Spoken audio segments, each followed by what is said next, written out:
Okay, so good afternoon to all of you. Please take your seats. I'm Camille Garcia. I'm the head of the research of the department, and I just to tell you a warm welcome here to this important conference. For us, it's a pleasure to have our Brazilian colleagues working on this project, and I think that it's particularly interesting to do an interim conference on an ongoing research project on a so important and critical issue for the economic and social development of our region. Okay? So I leave the stage to Sparta Rodretti that will tell you a little bit more about the project and why we decided to develop this kind of topic, and please enjoy. Thanks. Thank you, Carmine, for the floor. I join in welcoming you. Thank you warmly for participating in this workshop. I'm the head of the research unit in social work, this department, and it's really a pleasure. Do you hear me? And it's really a pleasure to welcome you to this workshop. At the center of which is a project of great interest for us and for partners involved in this project. This workshop follows, in fact, a visit and the work carried out in Rio last year, where, among other things, we worked around the political and social concept of citizenship and its educational implication that the project intends to pursue. I have a lot of problems with the mic this week, but I hope you're gonna hear me. To pursue and the urban regime concept linked to the mega events and their legacy. The project, Urban Regimes and Citizenship, a case study for an innovative approach, is realized with the contribution of the Swiss National Science Foundation, the National Council for Scientific and Technological Development, the Foundation for Research Support of the State of Rio, on the Brazilian side, with local partners, the Federal University of Rio de Janeiro, and the support of the Pontifícia Universidade Católica of the state of Rio de Janeiro. The project aims to study the evolution of the urban regimes of the metropolis in relation to some characteristics related to the dimensions of citizenship, in order to draw indications, to define educational contents to be experimented in some secondary schools in Rio de Janeiro. The project aims as well to identify the key guidelines to urban evolution in relation to the major events taking place in Rio and to draw the framework emerged after them. The main results, some completed, others still in construction, on which the research authors will be able to focus more precisely later, are the following. A model of citizenship, education has been developed, tested, and so it is our hope to be experimented in a future project. The authors will be more precisely about this topic. Second, mapping of local actors has been achieved. A volume will be published in 2019 that collects different analytical views on the legacy of mega events. A video that has a popular social, political, and educational value is available. We're gonna see it in a couple of minutes after my introductory speech. Some specific papers has also been published, and the main articles will be edited and published in journals next year. And then a word on the lack Lugano Arte e Cultura is taking place, and it will be subject of the next workshop to be held in the spring next year. What I would like to stress is that this project, Urban Regimes and Citizenship, is part of the department's strategy for a department aimed at studying important fields such as transformations taking place in society, in the labor market, in the welfare state, in the urban context, and in the social policies and the implications for individuals and social groups in terms of labor and life conditions, precariousness, identities, life course and trajectories, and vulnerability. In this context, the new Swiss-Brazilian bilateral call will become crucial and will prove to be an excellent tool to continue the project, so we hope.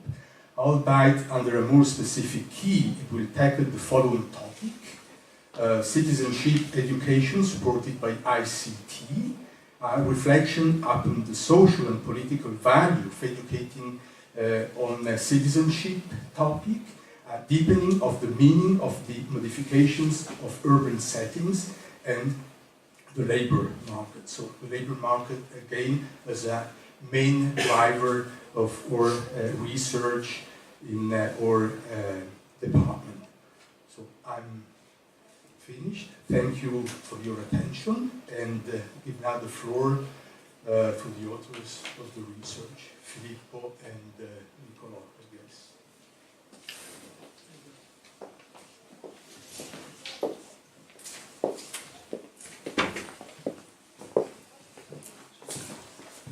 Everyone, I am Nicolò Puttini, a researcher here at SUPSI, and we are very glad to have here Umberto Mesa and Anna Paula Carvalho, who are our researcher with whom we have held this research in these last 2 years in Rio de Janeiro. So today we are going to present very briefly the research results of our cooperation, and as you can see from the program, the idea is to in a few minutes give you a general overview, a general panorama of our collaboration.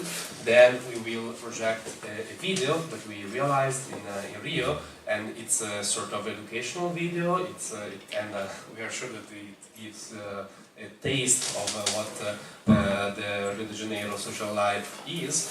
Then we have organized this roundtable, and we are very pleased to have here Michelle Gagnon, that is the director of the LAC, Jean Menghis, she's a professor at USI, and she developed research on the LAC, and Alessandro Siviero, who is the director of an ongoing bachelor here at SUPSI about leisure. And then we are very pleased to have here Christian Schmidt.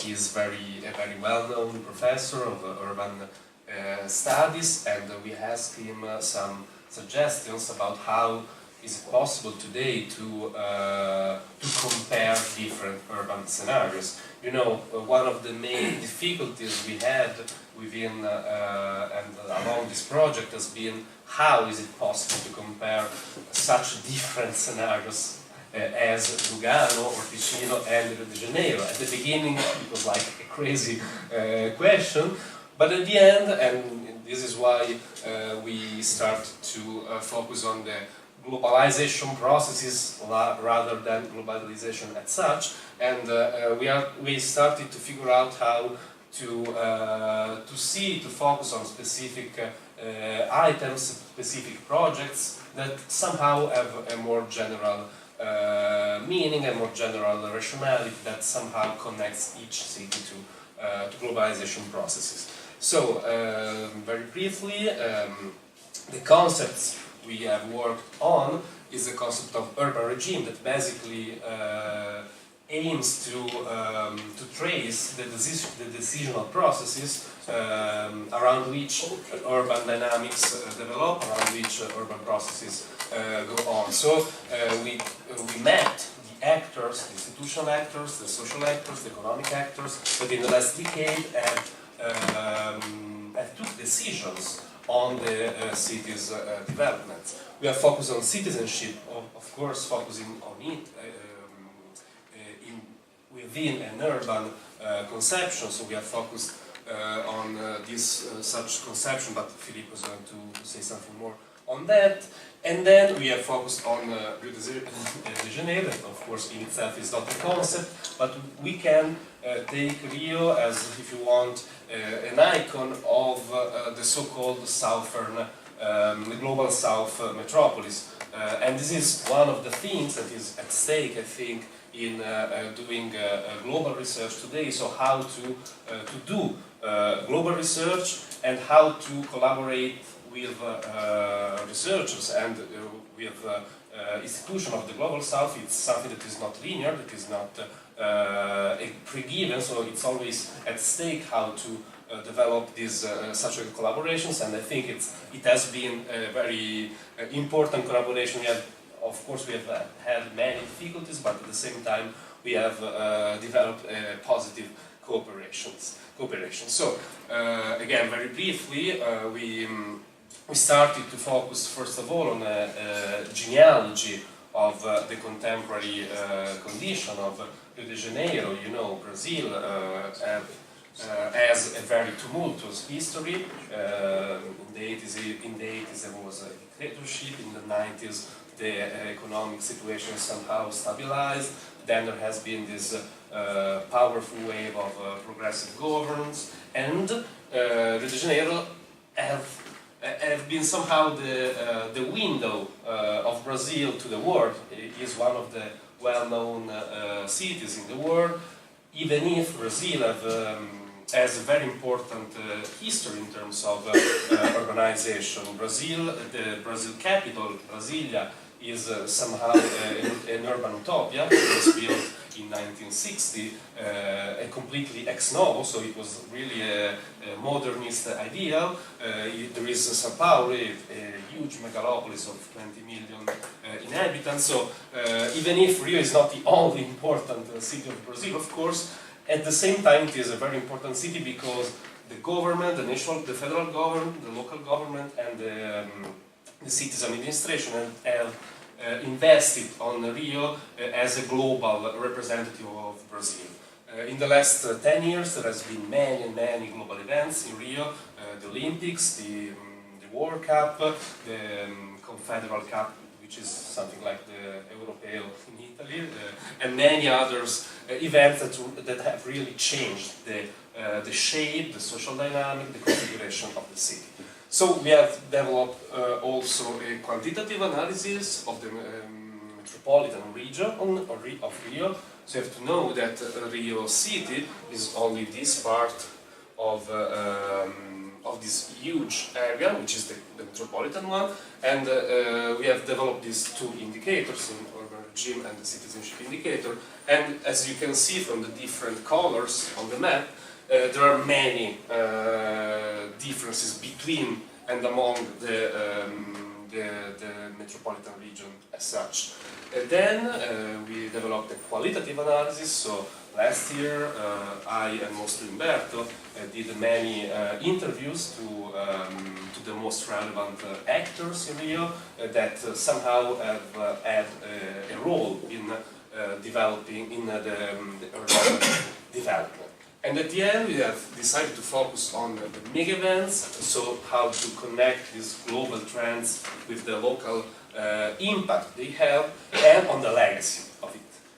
The title of the event is Wannabe, Global City, because as you know, the global city conception of the early 90s implies that every state needs to have somehow a global city in terms of leading the financial dynamics, leading the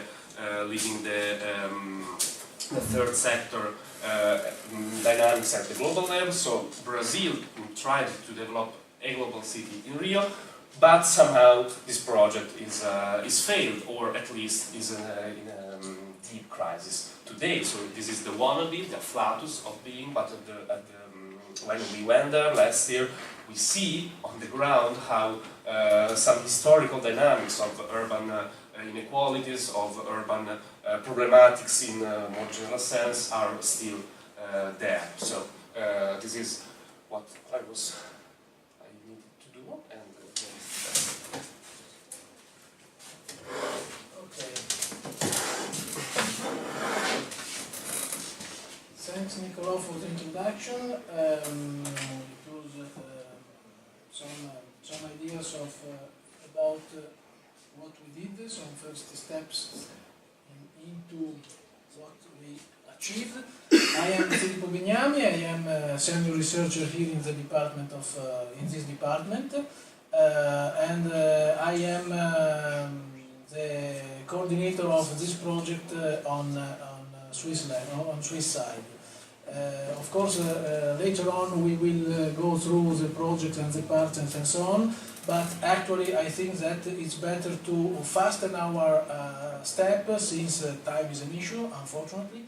And so I will proceed in very briefly explaining you additional results that we are achieving and or have achieved. So, as Nicola mentioned, we made a first quantitative analysis, quantitative survey, and based on two indices, one on citizenship and one on urban regimes. It means that we collected a set of indicators built on several variables each one, and I immediately skip on basically on results that indicated us and validated our hypothesis on which way to take to start building the setting up of the citizenship education model. Because of course another important result that we are achieving is the construction of the citizenship education module experimented in particular in one Rio de Janeiro school, in one neighborhood crisscrossing a favela and a more gentrified neighborhood called Bon Sucesso, but Anna maybe surely after we'll go through this issue. And we have been confirmed in our idea, and therefore we concentrated our also theoretical route of the citizenship on developing and concentrating on issues connected with democratic conditions, in order to develop democratic conditions, support democratic conditions, to prevent in some way, where possible, in the form possible, the social vulnerability. It means also intervening on political aspects and on socio-political aspects intended as capacity to read, for example, information, to filter information, to understand which kind of data, which kind of sources can be more or less affordable in a given context. Through, of course, education, a main driver of a society, to develop a society is, as a whole, is of course education. Without education, of course, it's not possible to build any kind of society. So these three, let's say, pillars have been confirmed from the quantitative report, and we started from it. To do what? To set up the citizenship education module that we have tasted in a school, as I mentioned, in particular in a secondary school, and addressed to teachers. We delivered to teachers a tool that is completed, of course, with a methodology that Anna will show you later, in order to equip them with a methodology in order to teach with an appropriate contents, with an appropriate strategy, with an appropriate way of delivering the educational and pedagogical content to the students. Issues and topics connected with citizenship. Later on I will try to explain better what we intend and what we mean for citizenship, of course. But our aim today is also to, in particular, is also to shift on a local application and on a local activity of the project, which is an analysis based on LAC. LAC is Lugano Arte Cultura. You know, many of us already know what is LAC. It is basically a building, but inside the concept of the building there is always a social, an economic, a cultural, a social and political design inside any kind of building that becomes as well an institution, an idea of a community. So practically, as Niccolò explained before, the comparison between Rio de Janeiro and Lugano is not, of course, feasible in a direct way. But we think that since Rio de Janeiro and the mega events represented a huge intervention from this kind of from this kind of conception, this kind of intervention in the city, in the local context, LAC represented, scaled down of course, an example of a landmark of a territory, a landmark of how to say, a community, different from the case of Rio de Janeiro, but anyhow representing an idea of civitas in terms of a community that is in a given territory, with given rules, with given identity. And of course, later on, I would like to share with you the idea of citizenship, of course, because actually it is any more possible to talk about citizenship in terms of state-nation. But this concept has to be scaled according different levels and different dimensions of participation, identity, membership, and also from a more political, let's say, level, set of duties and rights, of course. But I have to stop right now, so I leave the floor to Anna Paola, that will explain you a little bit more what is the conception of the citizenship education model, which is one of the main results that we are achieving.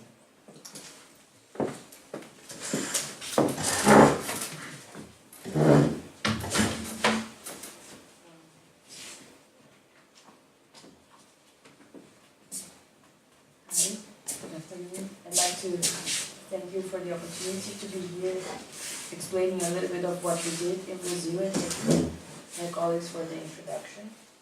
So, we started this process building a citizenship education module from the context of Brazil. We had to understand how citizenship education was done in Brazil, and actually, different from most countries in Europe, we don't have citizenship education as a subject or as a project in schools. We have to talk about citizenship in some courses, in some subjects, especially humanities. So it is in the national curriculum established that we have to mention the subject. But usually teachers don't have a special training for dealing with citizenship education in schools. And secondary education is organized by states in Brazil. Brazil is a federal republic, so and each state organizes its curriculum, but it's based on the national guidelines. So there isn't a a national guideline for everybody, but somehow we follow the same patterns. Oh, sorry. So Filippo mentioned a little bit what we mean by citizenship. So we follow this literature that he brought from his story as a citizenship researcher, and also we learned a lot about citizenship education, how it's done all over the world, and also we decided that we had to learn a lot about active methodology, since we wanted to develop a citizenship education module that was not based on civic education, but teaching students to be active citizens. And we believe that this starts with being active in school as well. You cannot learn about citizenship just through lectures. You have to be engaged in the classes that deal with citizenship subjects. So then we developed this document in which we divide. I'll present afterwards, but we developed a first version of this citizenship education module, and we discussed with teachers the final version, and then we went to the school. We worked with one school to try this first version of the module, and we had two workshops with the teachers to explain. Sociology teachers, we worked with we wanted to work with history teachers as well, but it was possible only to work with sociology teachers. In Brazil, sociology is a mandatory. It was a mandatory subject until this year. There's a new. Everything is changing in Brazil right now, as you may know, and also secondary education. And one of the first measures of Bolsonaro probably will be take off sociology from the curriculum, because sociologists are so dangerous, as you can see.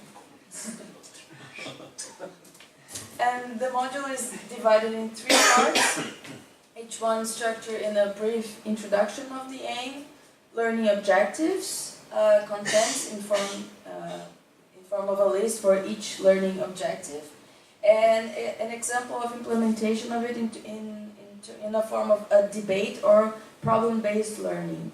We use these 2 active methodologies to develop the citizenship education. And the final version of this module you can access through this site. It is hosted here at SUPSI. The part 1 deals with citizenship, the presentation of the concept in the scope, taking into account the scope of civil society, political and social system, and institutions, but not only explaining what are those dimensions. Try to engage students in understanding their role in building these rights.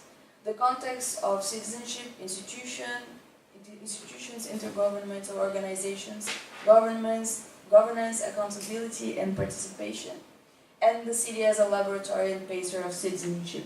In this 3rd part, we use a lot the idea of right to the city, as developed by Henri Lefebvre. At the beginning of our work in the school, we delivered a survey to the students in which we wanted to address these items here. I will go into detail not to take so much time for you. And the questionnaire is also hosted here at SUPSI. And it was applied to 152 students from this school in Bom Sucesso. This school is a school in the northern part of the city, like in a working class neighborhood, so to speak, but close to favelas. So it's a school that has to deal also with this violence problems in Rio. Sometimes the school has to be closed because of shootings and this kind of things, and sometimes the students cannot get to the school. So all of these things we had to take into consideration. But through the survey, we made some discoveries, and we basically, one important find is that there's a high level of distrust and disinterest in formal politics. Also, although students know the traditional media. They are not accessing information through the traditional newspapers. They use the social media, but mainly to communicate with friends, not to discuss or get informed about politics. And although they take part in community work, they are not discussing like subjects such as racism, gender, human rights, and so on.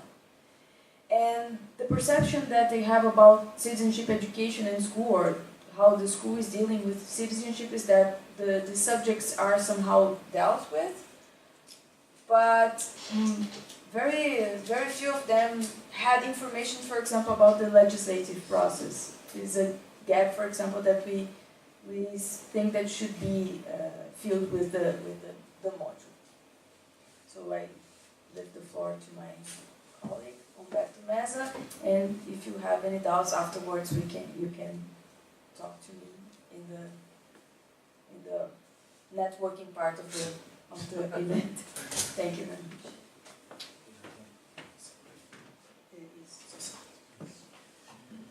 Well, good afternoon. I am so happy to be here to share with you all the contributions or the results that we try to have in this project. And as Nicolo, my colleague, is talking, this is a project that has two dimensions as well. We did this process of citizenship education in the school in Bom Sucesso, as Anna explained.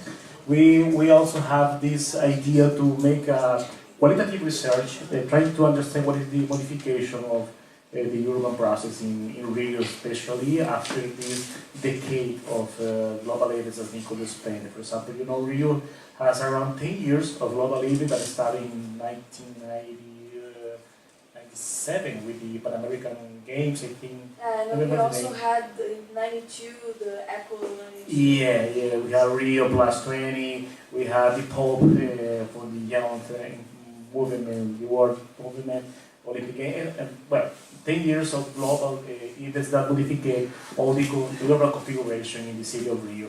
The most important result that we found that will be published in a book by Springer next year, probably between January and February, is that this process that Rio found when left the global scene, we're talking about when the light turned off in Rio de Janeiro, this reality demanded to have an approach, try to combine the qualitative work that we did with the quantitative database that we elaborate. The idea to understand what happened in Rio after the Olympic Games in 2016. And the first results, we found different change in terms of public policy, mobility, housing, the construction of the Olympic parks, or the Olympic arena, for example. In terms of mobility, we have 2 new subway and big project that you would know better about it, the Porto Maravilha. Is the largest project in all Brazil and Latin America, probably. And these cases of public policy just not modificate all the social problems of inequality, but they only contributed to keep the expansion of the city. Rio de Janeiro is a city that has grown around the last 10 years, probably, making some profundization, keeping all the social segregation, trying to strengthen the centralities. That is probably more specific in 2 areas of Rio. The south zone. The south is this setting of neighborhoods that more famous, like Copacabana, Ipanema, Leblon, etc., the more richest area in Rio de Janeiro, and the creating of a new centrality that is around 30 years ago, known as Barra da Tijuca. It is the area where making all the Olympic Games in 2016. So this modification in these urban areas was deepening after this process of global events and after the public investment for the new arenas. Obviously, this created another process of corruption in Brazil. Probably you know about the car wash operation, but directed by a famous judge in Brazil known Sergio Moro, that is invited by Bolsonaro to be the super minister of justice in Brazil. And that was more distinguished by private company, that's builders in Brazil, the most strong like Odebrecht, OAS, etc., that gain contract with public companies to construct or to leadership all these urban operations, la mobility, Porto Maravilha, etc. For example, the president of Odebrecht is in jail last year, Marcelo Odebrecht. You probably know what is the impact of this model of bribe in Brazil for Latin American countries. Peru, for example, the former president is in jail too with this process now. Porto Maravilha is an emblematic process for Rio and for our research as well. It will be around 3 chapters in the book explaining the different topics of this project, not only because it's the largest project, the urban project in Brazil or Latin America probably, but because it has an inspiration in different global processes as Barcelona, Baltimore, etc., Porto Madero from Buenos Aires, but also because it represents a modification, a rupture in relation to another models of urban management in Brazil. We have, for example, a big operation, financial operation, as in this consortium between state, public company, and mostly private companies that not only have an investment from public resources, but also with the kind of certifies. You will know it about this process with the video that we know now, we will present now. This video is explaining Porto Maravilha as an example to understand the urban modification, the citizenship process too, because this is a project that was made with a serious difficult, serious gap with social participation. There was not any consult in Brazil, only Rio tried to make this modification, and was an interesting tool for the formation in school, this process, the model of the school, and it's a video that is addressed to young people in Rio to understand our reality and try to have a dialogical process. So the video is in this link, I think.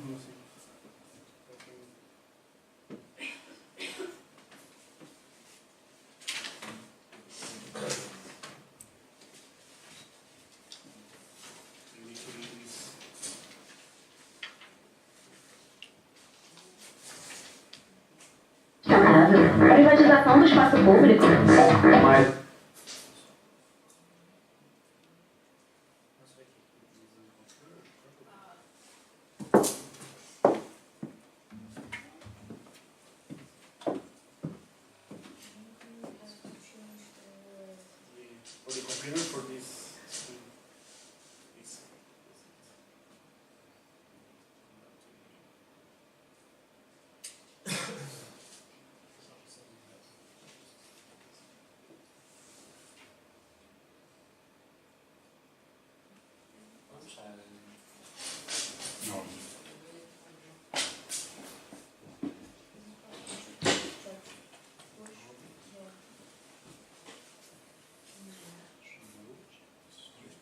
Okay.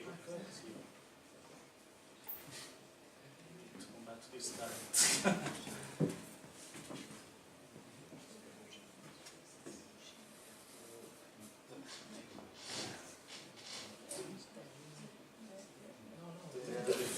Okay, starting and now.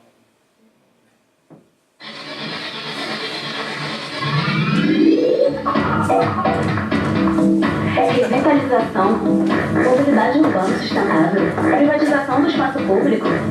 Mas isso pô, pra mim eu acho muito bom. Mas pra nós não vai de nada, não. Oportunidade de novos negócios, expulsão de moradores. Na realidade, nada, eu acho que de fato nada aconteceu. Ele não tem nenhuma função social. O projeto Porto Maravilha foi lançado pela Prefeitura em 2009. É a intervenção urbana mais radical já realizada na cidade do Rio de Janeiro. Acabou invisibilizando, e as histórias que ocorreram aqui. Eu identifico basicamente uma grande oportunidade de mercado.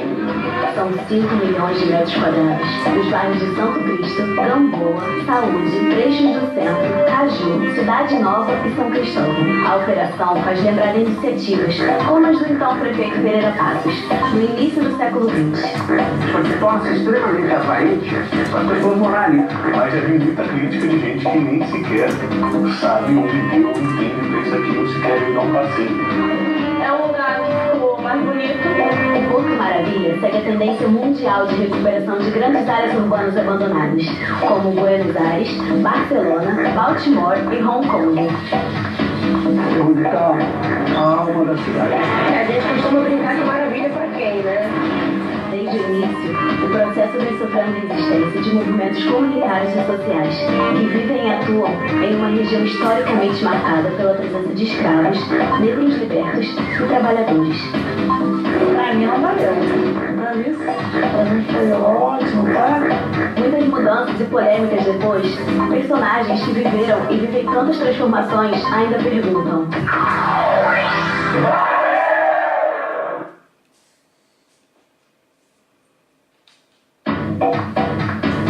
Podemos gastar o dinheiro nas melhorias, nos hospitais, na educação também, no transporte público e tal. Eles acabam que fizeram esse negócio aí, mais turista mesmo. Eu nem saberia explicar direito aqui todos esses mecanismos financeiros, mas é você realmente pegar títulos que podem ser rentáveis e comercializados na bolsa de valores, atrelados à construção de um prédio no território. Então é realmente uma financiarização da política urbana. O poder público emite um certificado, um título financeiro que chama CEPAC, Certificado de Potencial Adicional de Construção. Então, temos zoneamento na região, permite você construir até um determinado patamar. Para construir, além disso, um empreendedor precisa comprar esse certificado. Os CEPACs, no primeiro momento, não é recurso público. O CEPAC sem terreno não vale nada. O CEPAC, eu sempre falo que é vento. A Prefeitura do Rio vendeu o vento.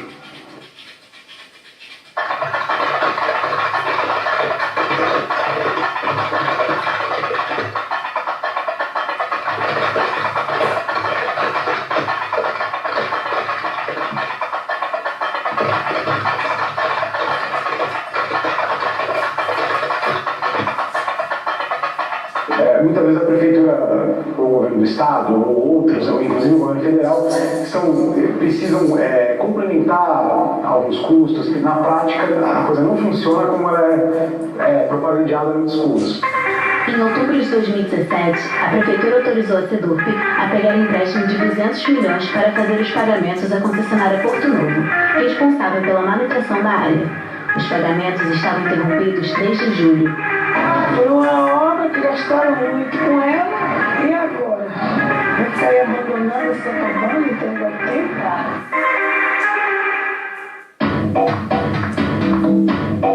Eu vi jornais, eu vi pessoas comentando que foram postas até aqui as casas, e eu queria saber para onde que elas iriam.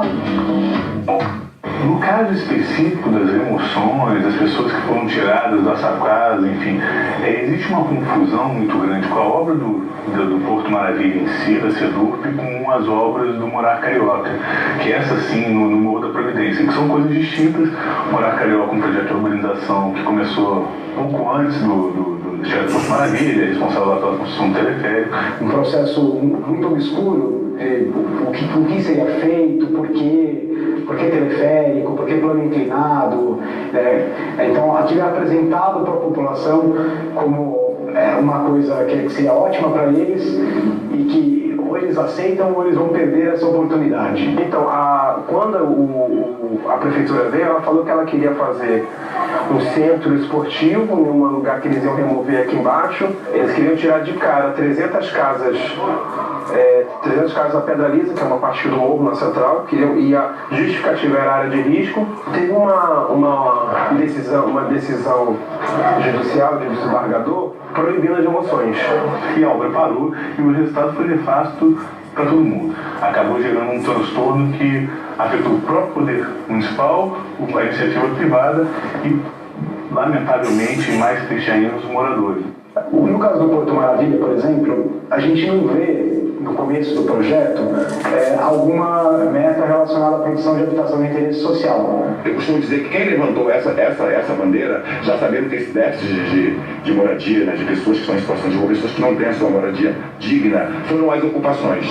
Nós tivemos Chiquinha Gonzaga, Flor do Asfalto, Casarão Azul, Quilombo das Guerreiras. No estado são centenas de imóveis, né, fechados, servindo à especulação imobiliária, e a gente briga para que esses imóveis se transformem em moradia. Né? Dia 8 de outubro de 2008 a gente ocupou um prédio da companhia Docas, no Francisco Vicário, e permanecemos lá por 7 anos. Né? Foi um processo que deu cria a essas pessoas que iam lá para se instalar provisoriamente, dizendo que estavam há muito tempo, para ter direito a ou aluguel social ou a inscrição numa fila de Minha Casa Minha Vida. E a SEDUC propôs que a gente saísse para pagar o aluguel social, visto os riscos também que a gente estava correndo ali. Na realidade, a intenção dessa revitalização da zona portuária, né, foi justamente gentrificar essa área, né, trazer as pessoas de classe média alta para aqui para a área, né, e de uma forma que a gente chama de expulsão branca, pegar essas pessoas não se sentir tão incomodadas, né, pelo que está acontecendo e pelo que aconteceu aqui nessa área, que elas por si próprias começam a se deslocarem desse espaço. O bairro, assim, não tá legal. A Praça Mauá gastou mal dinheiro, assim, mas não tá legal. Eu moro aqui na Morro da Providência, a entrada dos meus filhos aqui também direto, porque foi muito bonito, foi muito legal. Como morador, sim, eu mesmo estou sofrendo com esse processo, porque o que aconteceu foi que o preço, por exemplo, dos aluguéis cresceu absurdamente. Né? Aquela parte de baixo, né, perto da Praça da Moninho, então aquele Morro da Saúde, você alugava por 500, 600 reais, estão querendo... Tem gente alugando por 1.700, 1.800. Piorou em termos de transporte. A gente tinha aqui, você tinha linhas de ônibus para todos os lugares da cidade. Agora você tem, tudo depende do VLT, que você pega o VLT para pegar outro ônibus. Que o VLT vira antes de chegar na nossa rua, então a gente não adianta pegar, a gente teria que pagar 2 passagens, entendeu? Aí foi uma coisa que não nos ajudou. Aqui era uma praça, depois virou uma quadra. Depois tiraram a quadra, botaram a estação do teleférico, que não está funcionando e não está servindo de nada.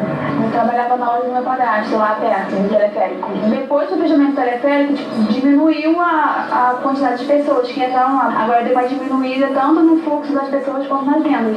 Quando eu vim nas Olimpíadas, eu tomei um grande susto, porque ficou muito bom. É toda essa região, inclusive para trabalho, né? Por exemplo, hoje o único grupo que tem espaço de eterno, né? Tem espaço fixo todo final de semana na Praça Mauá, os Sabores do Porto, que é um grupo de cozinheiros que tira do Morro da Providência, do Morro da Conceição e do Morro do Pinto. Ali na Praça Mauá, em frente ao Museu da Manhã, que eu não vou lá, não gosto, só vou lá fazer manifestação. Existia ali um monte de barraquinha, aquelas barraquinhas saíram todas. Ele privatizou uma área inteira e ao mesmo tempo ele vai lá e vai acusar o camelô de estar privatizando o espaço público, né? Então você também direciona todos os problemas, os ditos problemas urbanos a certas categorias que você quer controlar, né? Privatiza o espaço e aí quem manda é uma empresa privada e o camelô não pode trabalhar lá. Mas se você for lá, você vai ver o food truck, né? Que é o tal, pra mim é um food pobre, né? Só come lá quem tem dinheiro. Então assim, tá lá trabalhando, entendeu? Então assim, é difícil. Você vê lá carro da Nestlé, né? Aqueles carrinhos da Nestlé, mas o camelô mesmo não pode. Mas eu acho que o que eu já estou vendo aqui, eu acho que é um processo já um bom processo em andamento, né, de democratização do espaço público. A cidade do Rio de Janeiro se formou em torno do Porto. Essa parte da cidade ficou conhecida como Pequena África, apelido carinhoso dado pelo compositor em Todos os Prazeres, ao local que foi moradia de escravos e seus descendentes. Ali aconteceram as primeiras rodas de samba. Essa herança cultural pode ser percebida até hoje. Ela está presente nos blocos de carnaval, nos locais históricos, nas manifestações populares. Um legado que hoje convive com os novos museus e eventos, que mudaram a cara da região portuária. Mas será que mudaram também a sua essência? As manifestações culturais, continuam, apesar de toda a crise que acontece no país, no estado, na cidade. Foram 19 blocos de carnaval que são daqui. Então, nesse momento, o Escravo da Mauá vira uma referência no Carnaval do Rio, o Prata Preta também. Isso é muito importante para a autoestima da região. Nós realizamos esse trabalho o ano inteiro, nós não vivemos só em função do Carnaval. E o que está acontecendo aqui nessa praça hoje é uma iniciativa da Força Gigante e com certeza nós vamos ocupar esse espaço e vamos garantir que a comunidade negra realmente seja atendida aqui nesse espaço, não apenas nos interesses econômicos. Nós estamos, inclusive, um exemplo clássico disso é o cais do Valongo, que foi preservado, está ali ao lado de monumentos. Ele está totalmente preservado e foi agora nomeado Patrimônio da Humanidade. Eu vi no jornal, mas eu vi por cima, que eles tinham descoberto, não sei se é um sítio arqueológico, mas eu sabia onde que era, eu sabia que era na região do Rio de Janeiro, mas eu nunca fui lá para ver. No meu caso, aula de história, de sociologia, eles buscavam implantar toda a cultura, tinha peças teatrais que a gente abordava esses assuntos, e a negra tinha que ser abordada, tem que ser abordada, entende? E é um déficit nas escolas, na verdade. Hoje em dia, aborda o assunto da escravidão, do assunto negro. Então, a prefeitura faz uma divulgação do Porto Maravilha nas escolas municipais. Na escola estadual, o que existe é uma ação individual do professor em trazer essa discussão, esse debate. Então, eu vou falar, por exemplo, um projeto no primeiro ano do ensino médio sobre identidade. Então, a gente vai trabalhar essa questão que passa no critério sobre identidade africana. E aí você relaciona coisas, aí você vai ver uns aspectos que ao mesmo tempo que ela está sendo uma área tombada praticamente, né? Como a pequena África, você está vendo a população negra sendo expulsa daqui. Não aconteceu. Não tem identificação. Por exemplo, o Morro da Providência não saiu daqui. O Morro do Pinto não foi retirado daqui, ou se não mudou o tecido socioeconômico desses locais. Basicamente as pessoas estavam ali, continuam ali. No início da operação, foi fixado duas grandes âncoras aqui. Um é o Museu da Manhã e o outro é o Mar. Tem dia gratuito e onde os moradores da região não pagam ingresso. No programa Visível do Mar e Visível da Manhã. Estudante de escola pública não paga. Então, eu fui lá uma vez só. Aí a gente não sabia que, pra entrar era pago. Quando eu descobri que tava fazendo o Museu da Manhã, eu fiquei muito feliz, né? Eu fui pra lá, pro Museu da Manhã só 2 vezes, com o pessoal da escola e com minha irmã. Acho que na questão da Praça Mauá, dos museus e tal, as pessoas daqui, a população da Providência, do Morro da Providência, ter um lazer assim, eu acho muito bom. Assim. As pessoas saem daqui para verem edificações e paisagens arquitetônicas espetaculares pelo mundo todo. Por que não se pode ter isso no Rio? Como crítica ao Museu do Amanhã, a agência pública lançou um aplicativo que permite interagir com a história não oficial do Porto. Passeando pela região, o usuário tem informações em tempo real sobre episódios ligados à colonização, ditadura e corrupção ocorridos ali. E aí a gente começou a olhar mais para essa região e perceber que pouquíssimas pessoas conhecem as histórias que aconteceram aqui, né? Acho que as Olimpíadas, né, ela deu um boom de acesso a esse local. Eu acho que isso foi bom, né? Porque as pessoas desconheciam, mas elas não iam até o Cais do Valongo, elas não iam até os Pretos Novos. A ideia do aplicativo é contar todo esse passado, toda essa história, né? Por isso que é o Museu do Ontem, e trazer as pessoas para o local onde elas ocorreram, né? Que é a região portuária. Eu acho que esse programa Cultura aí passa um questionamento dos pressupostos do projeto como um todo. Você pode ter um projeto fantástico, quando você olha pensando no mapa. Mas quando sai do mapa esse projeto e entra no mundo real, são pessoas com aspirações distintas, com anseios distintos, você tem que ir filtrando o tempo inteiro. Era possível deixar como estava o processo de degradação e de abandono que essas pessoas viviam? É uma prefeitura que está construindo uma história sobre aquele território.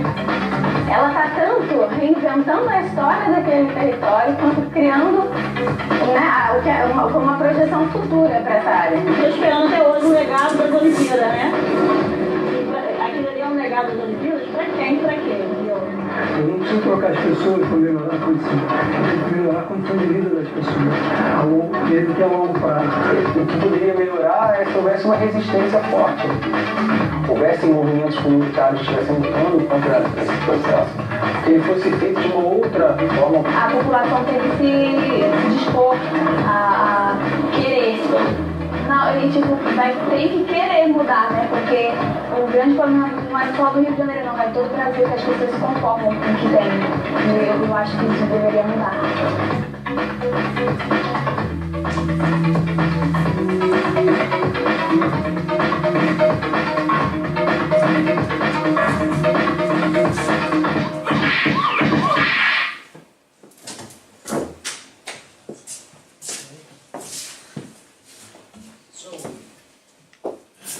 Who will join this legacy? Final question.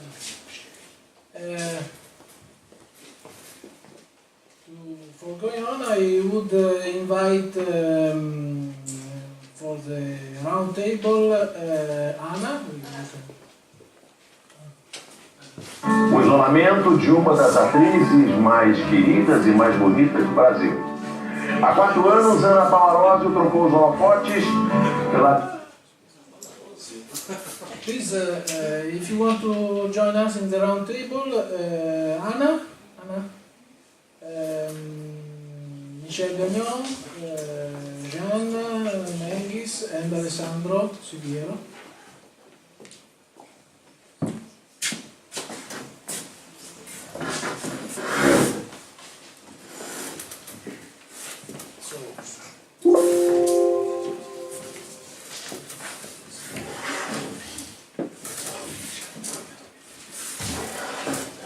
So, we have received several hints and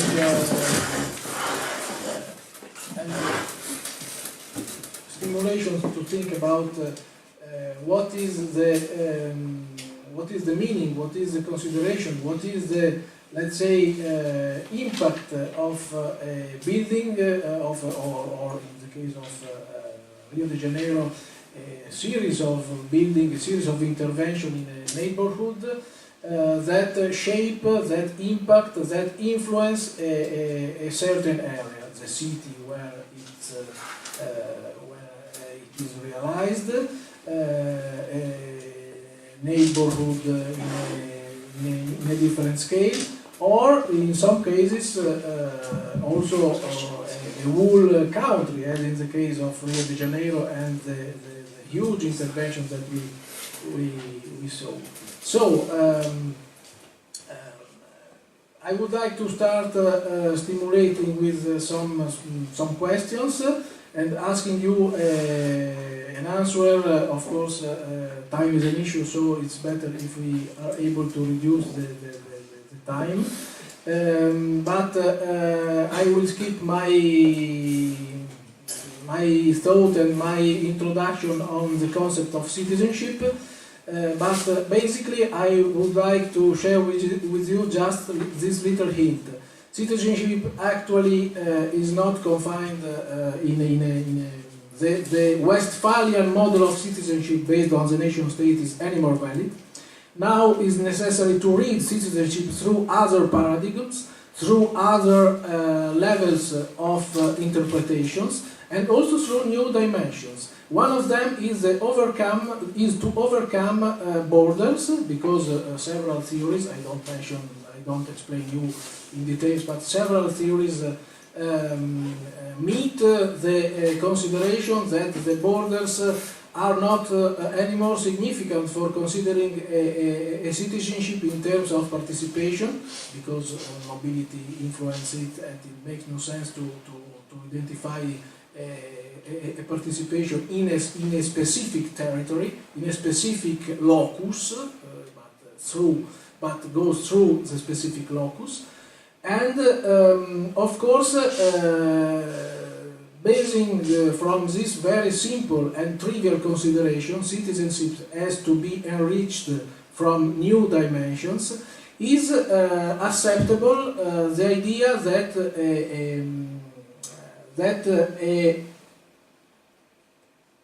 the territories are shaped by the use of certain buildings, of certain intervention, of certain ideas that that are transferred in the city, in the territory, in the country, through buildings, as I said, that takes different and more rich roles, like concepts of place where culture is created and is developed, places where a certain idea of social development is fostered, is supported, sharing with the community the events, the values, the representations that are set in such scenarios, and just to resume, sharing the idea of enlarging the limit and the borders of the building itself through investing and through involving the community. The community at local, at for example, in Rio de Janeiro, the city, in which form? We have an example here. We have just seen an example of a paradigm of an intervention, not surely well successful, of course, not surely fully successful, of course. It depends from the point of view, of course. But the question raised at the end, who will join this legacy? I think that is crucial and is adaptable as well in our context, and it's a question that can be raised also at local level. And we are now exactly shifting on the local level, because within the activities of the project, as mentioned before, we will try to trace a process about the LAC, Lugano Arte Cultura, and how this building has been developed, has been thought, and has been implemented as not, of course, only a building, but as an institution that is able to develop and to express to the local population participation, a certain way of setting up an identity, and as well, why not, a mean to not to decide, but to be able to give some elements, some variables, some tools to understand who can be membership or not in a certain community. We have seen practically the example in the video that membership is not a given thing, but is a thing to be built and to be shared and to be co-constructed. So, sorry for this maybe too long introduction, but I would raise you some questions. The first question I would address to Michel Gagnon, who is the director of the LAC,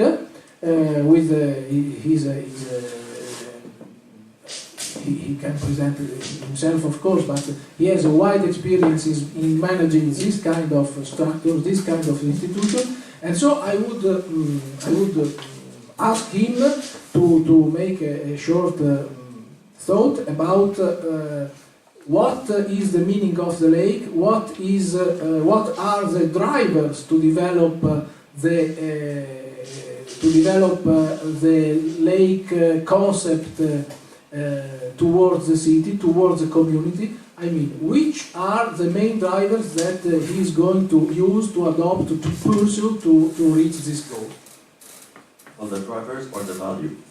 What are the value between this, while you were talking about the project, and then I will make a parallel. I'm from Montreal as well, so before you do your building and all that, what is the project behind?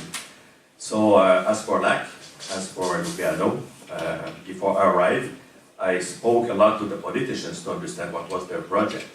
And so I think this project is very well accepted, as you know, in Lugano, and it well accepted because it's a social project, and we address this project to all the community. So what drives the project is the value. Our value is accessibility at LAC. At LAC, it was like that in Montreal.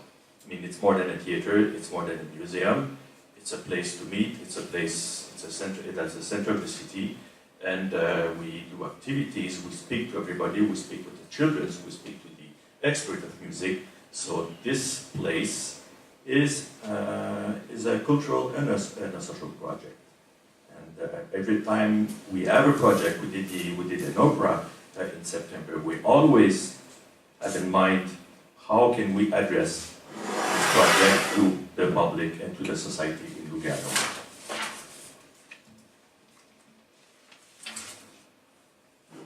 Did I answer? Just to share together and to share some thoughts and some ideas and some visions, how to say. So we can then the value is the main driver. You are saying.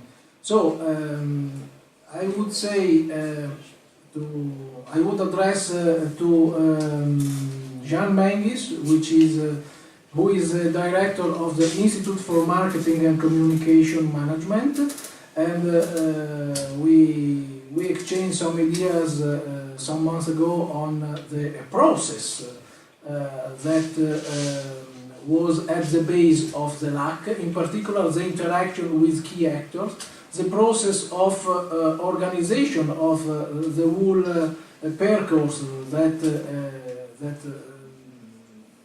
built the idea and the conception of the LAC from the very beginning, because it was an idea started tens of years ago. And I would like, if possible, to interact on the fact where, if in your research you have seen these values also raising from the very beginning of the idea of the LAC. Did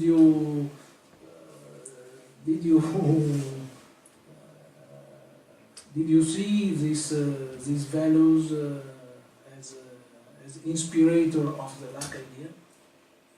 Yes, so thank you very much for having me. So when you were talking before, you were talking about this idea of accessibility. And interesting enough, so we were tracing this project from 2011 to 2014. So just before you arrived, we were talking about with 60 main stakeholders who were instrumental in bringing about LAC.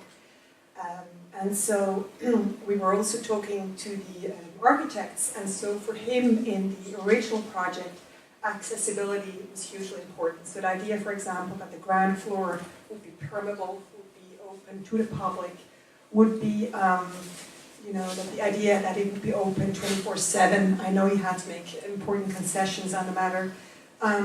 So this idea of accessibility is definitely a value which has been there since the beginning.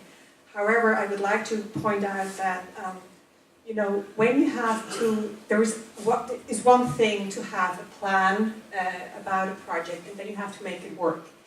So when in the second phase of the architectural project decided to sell off, the former hotel to private investors, and they made important investments in there.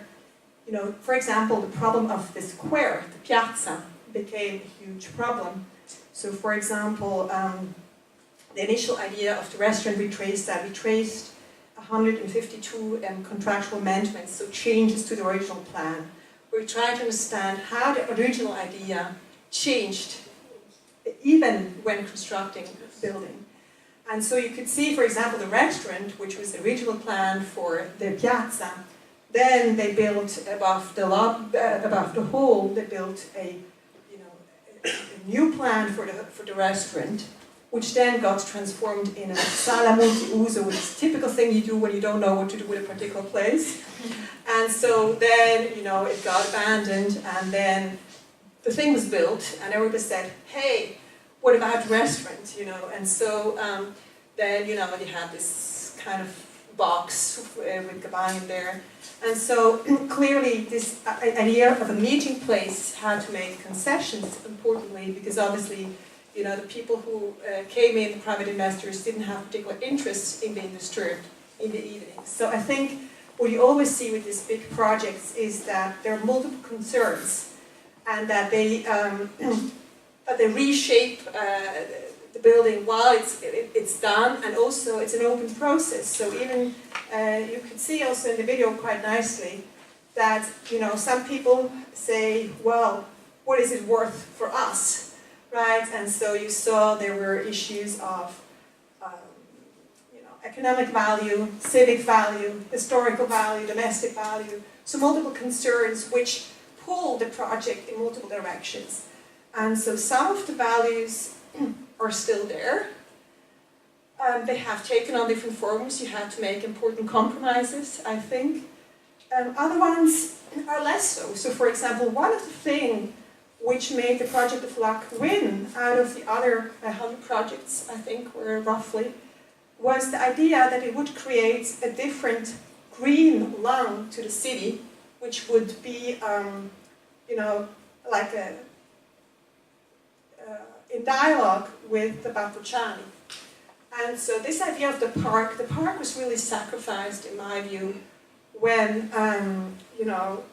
because materiality kicks in quite heavily, because during the construction site, they realized, hey, a museum needs access, so we need logistics. And so, they had to eat up important parts of the park. The park was supposed to be connected to the upper part of the city.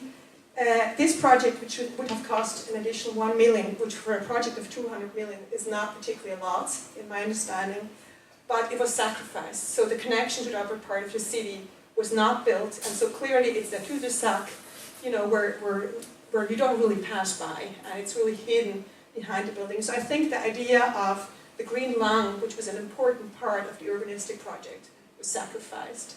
And so certain values, I can definitely see the sort of values of accessibility, yes, but the value of, giving the city a green lung, maybe not so much. So I think, yeah, a lot of transformations, a lot of openness in the space production. This resonates with you? Yeah, no, absolutely. Everything. One thing is maybe clear is, and it's linked to Lugano. I mean, you're right. At some point, the ID was not very clear at the beginning. Okay, and so that's why there is some compromise, you can say, to do. Everybody's talking to me about the LAC and KKL. KKL is one thing, and LAC is another thing, because the story of the city is different. In KKL, you have those strong festivals. You have the Piano Festival, you have the Orchestra Festival that has 45 years old, I think, the Piano Festival. So the city has a need. The city needed a concert hall because the artistic activity was very clear, which is not the case in Lugano, with respect to everybody. Huh? But there's not such a strong artistic organization that had the need. So the city of Lugano wanted to make a cultural project. So then it's with the cultural project that we need to develop everything. It was the opposite in KKL. So yeah, of course, there's some compromise to do. But I like your point with the architect, because I didn't know the building, I didn't know the architects when I came here. And won't speak too much about why I'm here, but the meeting I had here really touches my value. Why is an art center important for a city? I am absolutely sure that an art center can change the city, and I think we're changing the city with this project. But as for the architects, I came here with this idea of accessibility, an open space.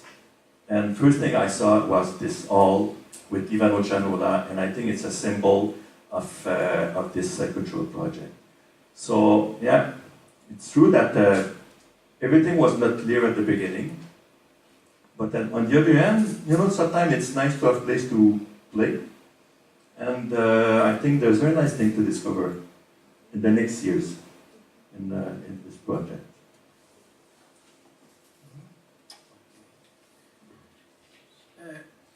So, compromises and in some way, and sometimes happens also a bottom-up or top-bottom and a reverse process, meaning that an opera is built and the sense of the opera is discovered later on, and vice versa. In some cases it's possible to intervene from in the inception of the opera, in the conception of the opera, to understand which will be the scope and the utility and the benefit about this opera.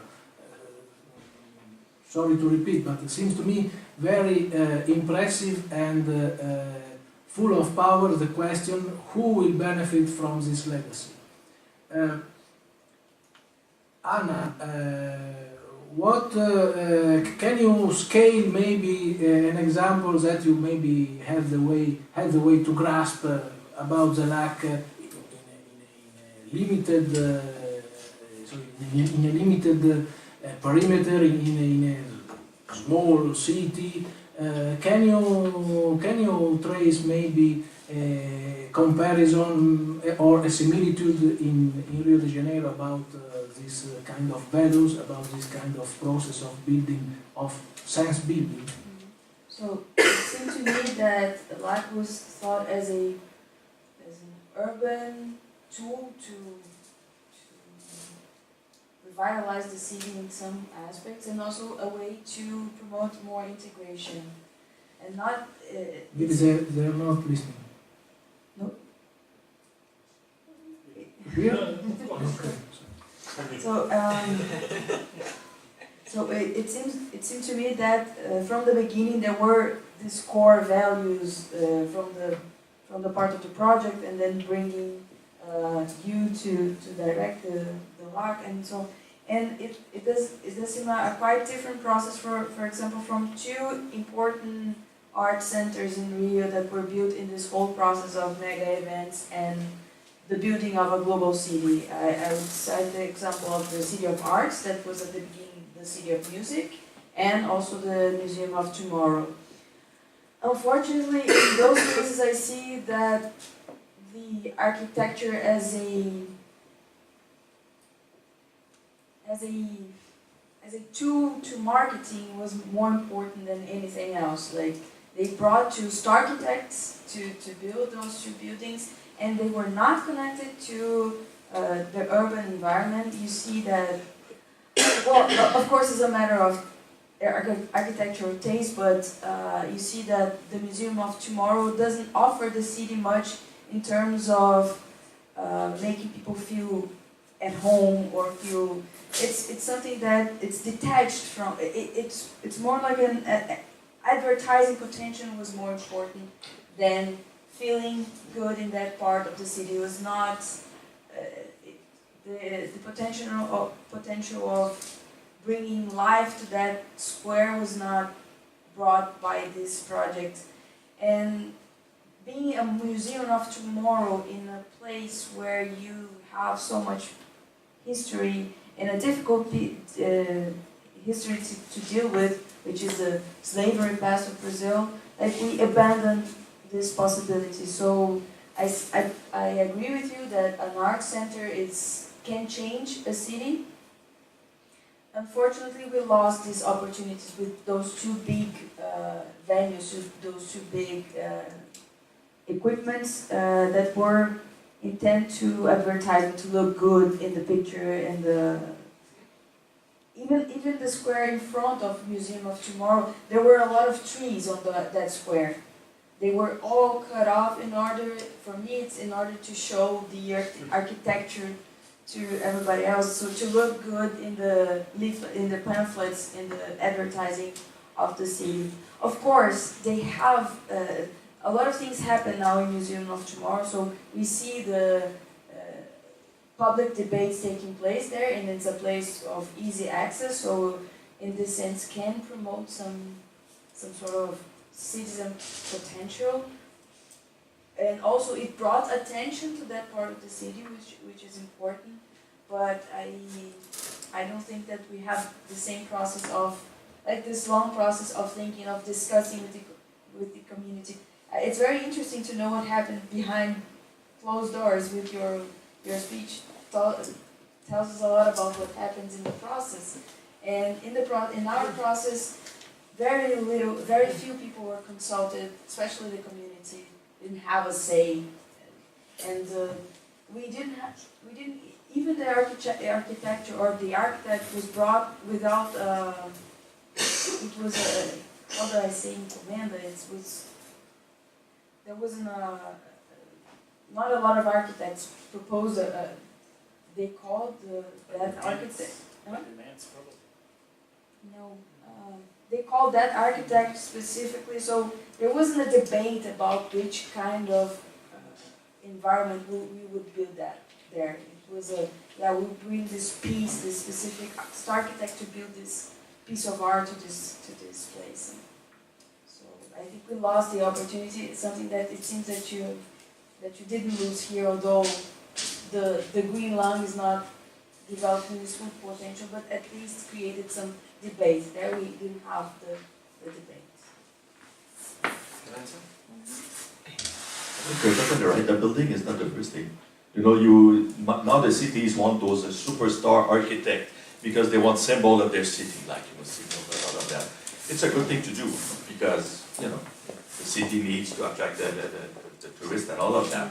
But then you leave it to the artist, and you are asking the legacy is for the citizen and for the artist. So whatever, like go in Brooklyn.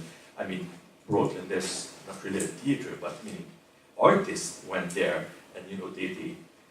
So it's for the artist to. So it's the content, that's important. And as for the architect, whoever is the architect, if you don't have a clear idea about what you want, if you don't have a clear idea about what the content will be, it's not the architect that will tell you. Yeah, exactly. Maybe if I may, still on the example of the lab, I think the idea, you're totally right, was extremely vague in the beginning. So actually, when they did the first part of the architectural competition, the jury went back and said, you know what, we give you these 3 winners, and you make up your mind what this project is all about. And then on a cultural side, and then we can think about the architectural side. So, it remained its weakness that it didn't have a clear, artistic vision, or really it wasn't grown out of an artistic practice, or it was. If you look at, we studied the documents, the public documents, when they, for example, granted the funding and so on. And so it was very interesting because in the beginning, they had, torn down the old theatre to have an opportunity to build the casino, so a gambling place. And then years later, they said, we need this money for building the lab because we have sacrificed our theatre. In the beginning, they were said we suppressed the theatre, now they sacrificed the theatre, and we have to give the theatre a new building. So it was all about buildings and not so much about a cultural project. And so that was actually something which lasted for quite long. And what we found in our study was that what actually became very important was history. And a history also of losses, in the sense that, history is meeting up in current opportunities. So for example, Lugano has a big felt loss about the departure of the important art fund and art collection of Pontifícia. And in the beginning, that project was to be a theatre project. And now they remembered, we lost this fantastic art collection. So you know what? We have to build a museum. Mm-hmm. So we have to, kind of recover this loss, almost in a psychological kind of sense. And so similar, and then at the same time they have the opportunity with some private collectors to have a an important collection, and to kind of make up for this loss. And so I think that we could trace that ideas which were very much new to the city, like for example artistic co-production, we're going to have no tradition in artistic co-production, were cancelled throughout the process. But ideas which could resonate with some sort of past, even if a past, a hurtful past, and meeting a clear opportunity in the present, were more successful and would steer the project into new directions. So. You are recalling the concept of lost spaces that you explained. Yeah, I understand. It's difficult. But those problems are part of the project. Yeah. You have to deal with this in the sense that, in every city it's not together. It's like Montreal will build a concert hall. It took 30 years. 2 years to make it because you need to have the director who knows the prime minister, and you need the money and all of that. So those projects it's complex. It's very complex to do that project. Priorities change. It's a Yeah. Yes. And then you have I would involve as well Alessandro, which is the director of the incoming, I think, new bachelor in leisure management, and I would stimulate you with the question, just a hint about how you match, for example, the big importance that has the lac as a concept in the city and also in the canton, in the whole canton, with the conception, with the specificity of a leisure management. You are planning to devote, or you are planning to lean, for example, on such kind of aspects that the director Gagnon has just explained us, and in which form you are trying to include the concept of this cultural development of the city and beyond, of course, because we cannot talk just about the city. It's just trivial to do it. Thanks for having me here. Actually, one of the points that we had in mind when we planned this kind of bachelor that is in leisure management, that means for us two big industries. That it's entertainment, where you have from sports, cultural events, performing arts, and so on. And the other part that is linked to entertainment, but it's not only about entertainment, it's tourism. So when we talk about leisure management, we talk about a big industry or a sum of big industries, and big that is either and will be either in the future. And these kind of industries are involving all this kind of, let's say, of beauties that we have in the city, like LAC and other institutions and beauties that we have inside Lugano. I think that if for him the keyword it's value, and it's about value, and I think it's also a keyword in all the speeches that I heard before. For us, the main theme is a valued experience, a valuable experience. So that's what we are going to study. So what are the valuable experiences that tourists can do in this kind of places? How to manage it, not only by the point of view of contents, but by the point of view of the fact that we have to be economically fair in doing this. So for us, it will be very, very important to be related to this kind of institution like LAC, and I thank you also for the occasion, because it's for me an occasion to ask Mr. Gagnon if you have the opportunity to cooperate in this kind of bachelor. This is very important for us, because when we plan this kind of bachelor, we plan something that is different from the bachelors that we have now.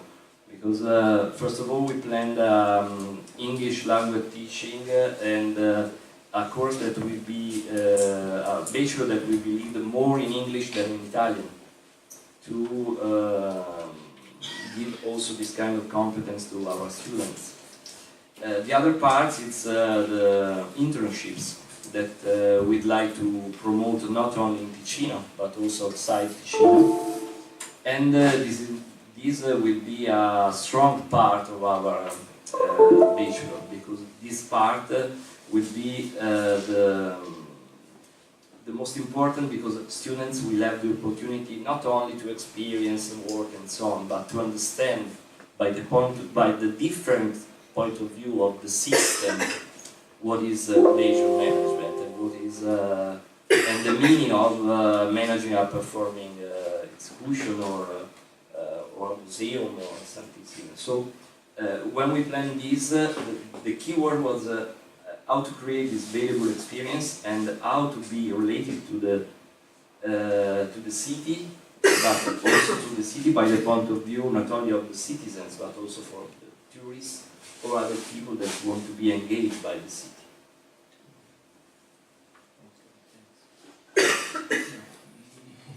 You are summarizing in a certain way the difference between urbs and civitas. Urbs is the structure, is the architectural setting of a city with a specific and specifically identified borders that include who is in and consider member who is in and consider stranger who is outside from this limit, delirium, out of the lira, which is the border, and civitas, which is of course a concept of city open, inclusive, where it's possible to organize a debate, a political process. Political also, it's also the root of the word polemic. So it is a constructive debate. I would address to Director Gagnon the question: how, now that you are dealing with managing such kind of opera, such kind of structure which incorporates as well values, how is the interaction with the political, local and not local, if the case, arena? How do you interact with your political counterparts and your political interlocutors? Well, the structure of LAC was found by was a structure owned by the city of Lugano. So my personal preferences were the politicians in Lugano, Giovanna Mazzoni, until 2 years ago, and now the LAC is going to be an autonomous non-profit organization. So we have a board of directors on which we have 2 politicians.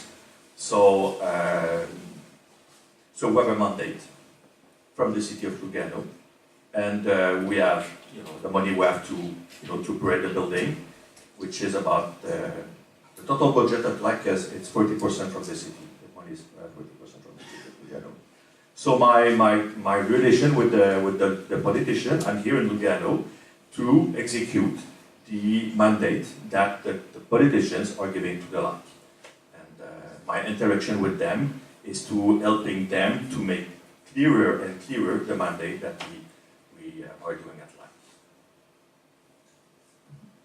Okay. And also to convince them that the value of LAC, so we support the project and Nicolò is making me clear sign that we are out of time. So maybe if you have just a couple of questions to raise to our hosts, please we can welcome a couple of questions. Thank you.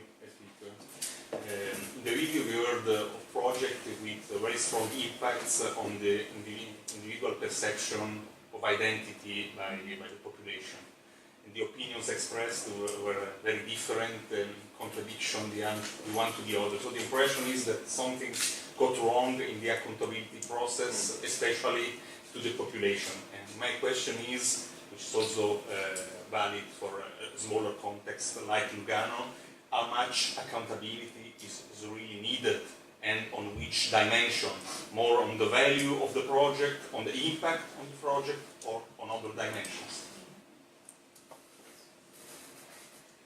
Yeah, it's hard to define accountability when it comes to arts. Like, it's harder than, for example, other kind of public policies where you can measure in a more established way. But I believe, in terms of, I've been studying urban sociology for a while, and what I get with my contact with urbanists and architects is that the most competition you have among architects, the better projects you get. So the first thing would be to have a competition. This is not common in Rio, I don't know why. In São Paulo, for all big venue or cultural equipment, they usually have competitions. For example, now they have 3 or 4 new equipments in Avenida Paulista and other places there. And for all of them, they have this kind of competition. At least you have a more open process to see why you chose that project and not the other one. So this is one way I believe, at least since it's something that will stay in the city and stay in the landscape, it has to pass through a competition process. And of course, being in a historical place, we're in a place marked by working class inhabitants, they would have to be taken into account, especially because of the potential of gentrification and so on. So, but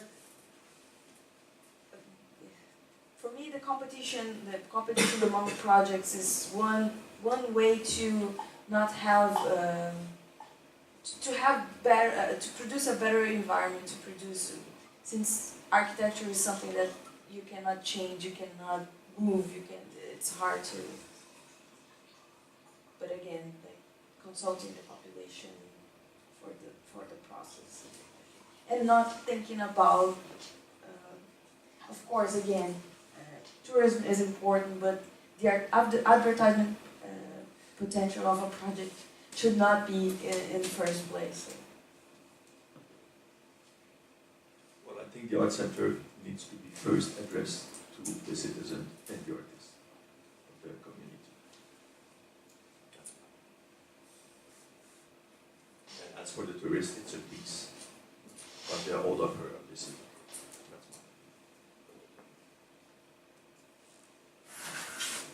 So what we could see in our studies is that, you know, projects of this size always have a huge public scrutiny, and the fact is that there is not just one value, it's always multiple values. You could see in the answers of the people, you know, there were civic concerns again, there were economic concerns, there were domestic concerns, there were historical concerns, and so on. So, you know, these are often, you cannot make it work for all these values at the same time, and still these concerns are there all the time.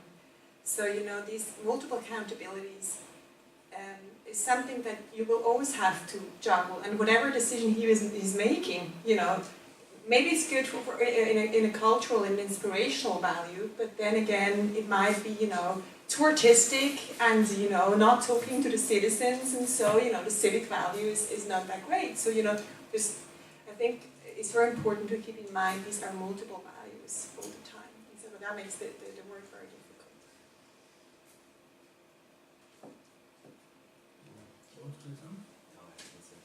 There was another question? Last question, please, because we are late. Yes. Yes, I'd like to ask the citizens of Rio de Janeiro, what is the demand that you perceive to be the most important for the local citizens? There's so many. But if you were to just choose one core value in order to fill a specific demand, what would be that demand? The city has been very privatized in the last year. Like, we don't see public areas with quality. So, of course, we have many needs in terms of school education and health. But I'll take the example of a park that was inaugurated in Madureira, which is a traditional working class neighborhood in the northern part of the city. This guaranteed the election of the mayor once, because it was so important to create this quality space where they had place to play, place to stay, place to eat, where they had like a venue for concerts that embraced the samba culture of the region, and also a place where they had like this place to use the computer, which is something important in Brazil as well, because not many people have computers at their homes. They have internet in their phones, but they don't have access to quality internet. So a public place for you to be comfortable with your family and have access to information. I believe this could have been done also in downtown. Again, lost opportunity for this area. So one important issue seems the necessity in some way, of course it's very, very difficult, but to reverse the process from top down to bottom up through participatory and, if possible, deliberative processes, which is of course very, very difficult to implement, in particular when big projects are driven by basically an economic, one not only financial objective. Okay, we have to stop here, and I would immediately leave the floor to our important keynote.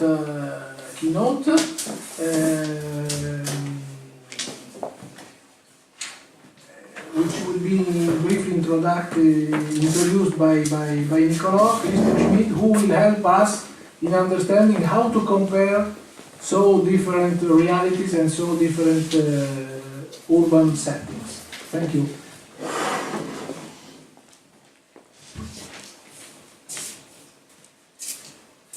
So, thanks a lot to Christian Schmidt for being here. Christian is a sociologist, a geographer, and an urbanist somehow, and he is a titular professor of sociology at the Department of Architecture at the ETH of Zurich, and he published many important books and articles in the last years. He wrote this book that is titled Switzerland, an Urban Portrait, so is in which he has depicted the urbanization of Switzerland, but at the same time he wrote many books about the city, space, urbanization. He has a profound knowledge of the work of Henri Lefebvre, and he developed many collaboration with many scholars all around the world. One of the most known collaboration is with Professor Brenner. They developed this framework called planetary urbanization, which is a new and emerging way to conceptualize the urban at the planetary scale. So we are really pleased to have you here today. Thank you for this. Okay. Thank you very much for the introduction. Thank you very much for the invitation. Well, I'm glad to make a final, let's say, presentation for today's conference. And the idea was somehow to combine two elements. So one, of course, to present a little bit the ideas of planetary urbanization, and the other is to present some thoughts about comparisons. Now, having seen now this debate just now, of course, I would say that's a relatively clear point. I mean, how you could make a comparison. out of those kind of large projects. I mean, these are debates we have since many years in the framework of a totally different organization, which is the International Network for Urban Research and Action, which I'm one of the founders, and that started, I think, now 27 years ago. And there we discussed many times about Olympics, about flagship projects, about huge cultural, let's say, venues, museums, and waterfronts, and different similar kind of projects, and how they affect the cities they are built in, and how they could somehow be challenged by the people. So I think there is a long tradition about those projects, and I think they are somehow easily to compare. But I will come back to that in a moment. So planetary organization in comparative perspective. So that starts first of all with the term planetary, that immediately somehow evokes some kind of fears. Oh, they are talking about the planet. What does that mean?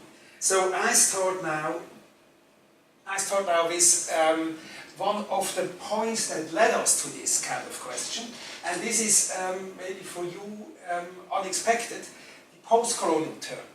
And what is important in that term is, I mean, famous representatives are, for instance, Jennifer Robinson, Ananya Roy, Abdelmalik Simone, and of course many others. The starting point of the post-colonial term in urban studies was that was a critique of the dominance of Western, let's say, transatlantic, North American concepts in critical urban studies. And the idea that these concepts might be biased through these concrete examples where they were derived from. And we all know these famous examples. I even myself teach them in my first year course, starting with Berlin and Paris and Manchester and Chicago, of course, and then Los Angeles and, okay, London and New York, of course. And the point was, these were exactly the experiences of, for instance, Jennifer Robinson and Ananya Roy, that they wanted to analyze their own cities where they somehow came from, which was Durban in South Africa or Kolkata in India, and they realized that there are no concepts to analyze their own cities. And when they talked with the important professors, for instance, Manuel Castells was one of the teachers of Ananya Roy, well, okay, these are just deviations, somehow exceptions, and so the important thing is how kind of the cities of the north develop, and all the others are not really important. And from that point of view, the call by Jennifer Robinson became a kind of really a wake-up call.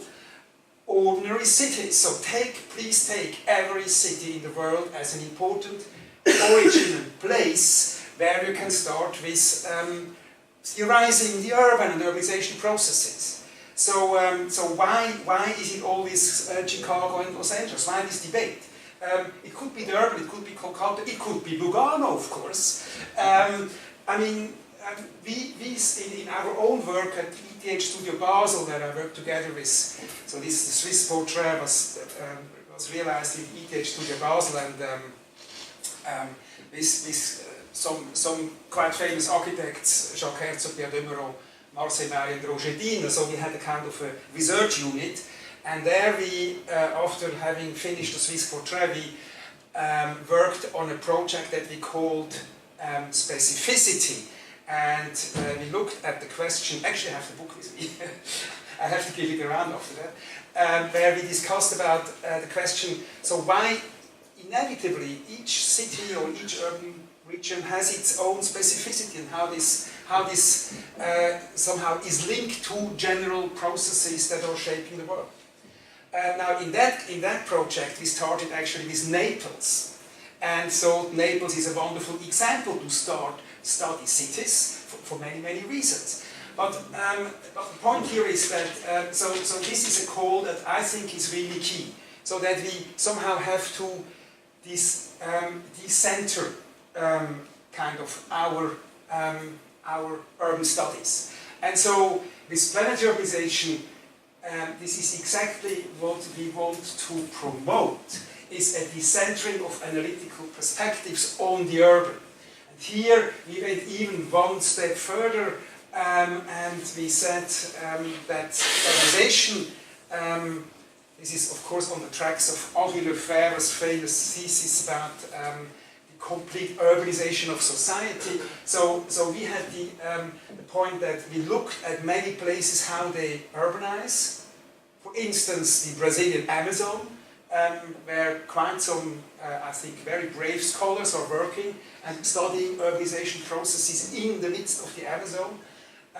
So even there you can see urbanization processes, or you can see urbanization processes in the midst of the North Sea, for instance. And so what we somehow developed was the idea that urbanization today has become a planetary reach. So there is almost no place on that planet that is not affected in one way or another by urbanization processes. And from that point of view, then we said we have to get a planetary perspective and look on those processes, and that means a decentering of the analytical perspective. So of course not look from the outer space to the Earth, but position ourselves outside of, let's say, the classic centers of urban studies. And outside could be Lugano, could be Napoli, could be Durban, but could also be, I don't know, a place, Carajás, in the midst of the Brazilian Amazon, where at the moment in one of our projects, indeed, we are doing research on the largest mine of the whole world. And look what happens, what kind of processes are these generating. So now I could continue for hours with that, but I have to step forward. And so in our, let's say, out of those kind of discoveries and discussions that Nick Brenner and I had, so we developed a kind of some proposals how we could derive a kind of some epistemological conclusions out of our reflections. And I also will not go through that, but just maybe some points that are important also for the following. So urbanization and the urban and the city in that sense is always a theoretical category. So I could bring you a whole range of definitions of the urban or of city, and they would cover a wide range of definitions. So for instance, if you go back to the 18th century and we look what was in the encyclopedia that was published in Geneva at the time, 1700 something, what is la ville? What is a city? Then it was these are houses and streets and a wall around it, une enceinte. Okay, and then it goes on. But I mean, that wouldn't be a useful definition today, even if this definition somehow is still in our minds. And so there might be quite different definitions of the urbanization process and of the urban. Now the point is, the second I think is very important, the urban is a process, and that is what affects now the things I will just show after that. So the city or urbanization, the city is never kind of a stable configuration. It's constantly changing, and even if it's not changing, the world around it is changing. So the networks in which it is embedded are changing. So we have to look, urbanization is a constant process. It doesn't make sense to look on urban forms. If we do that, we will just look on the forms of the past. Because if we look on those forms, but maybe already 2, 3, 4 years later, this is a form that somehow is already transformed, already in a different path. So we have to understand those pathways. Okay, let's keep that concentrated and extended. Urbanization is multidimensional, it has become planetary. Important is that urbanization is always variegated. So it's never the idea that urbanization, if we say urbanization becomes planetary, it doesn't mean that the whole world becomes the same. I mean, the opposite is true. So these urbanization processes are very different, and we have to look at those. I think it becomes clear just in the next presentation. Then I think the last one is very important, the urban as a common project. I mean, we have now this discussion, who should decide about a museum or an opera house or whatever. Okay, the urban is always a common project. If it's not a common project, it's not urban. If somebody comes and says, the Shard in London, I give you now a wonderful piece of architecture in the middle of your great city, I'm sorry, but that's not urban. That's something else. That's anti-urban. It's not a common project. It's nothing with what people can engage. And you just have now this Shard in your city. And, well, you might like it or not, but you have no relationship to it. So that's the, okay. Now, urbanization, again, I don't go into the detail. We have a kind of lineage that goes back to Ildefonso Cerda, and the idea that urbanization is something that extends, that is not somehow contained, but it extends, and you can continuously extend it. And then we have, along the entire, and of course, especially Henri Lefebvre, they defined, I mean, that's this famous three-dimensional concept of the production of space, which I also will not explain, but important is that we have material aspects. So urbanization always implies, of course, the material aspect, a material production, a spatial practice, and spatial practice is, of course, what we are doing also. It's not just constructing something, it's just moving, is a practice. So that is, of course, a part of the production of space. We have the production of knowledge, and that always means that it is also a regulation. So we have regulations, and these regulations might be very, very complicated, and sometimes formal, sometimes informal, sometimes all sorts of kind of compromises that are resulting out of that. And finally, urbanization is always full of meaning, and it takes place in everyday life, and Lefebvre called that lived space, espace vécu, that we have to look at, because it's also linked to our experiences, to our memories, all sorts of, let's say, traditions and other influences. So for us, urbanization is not just, let's say, the production of the built environment, it is much more. Now, what we tried here was a project that started in, actually, a long time ago. The first discussions about that were already around 2009. Officially, the project started in 2011.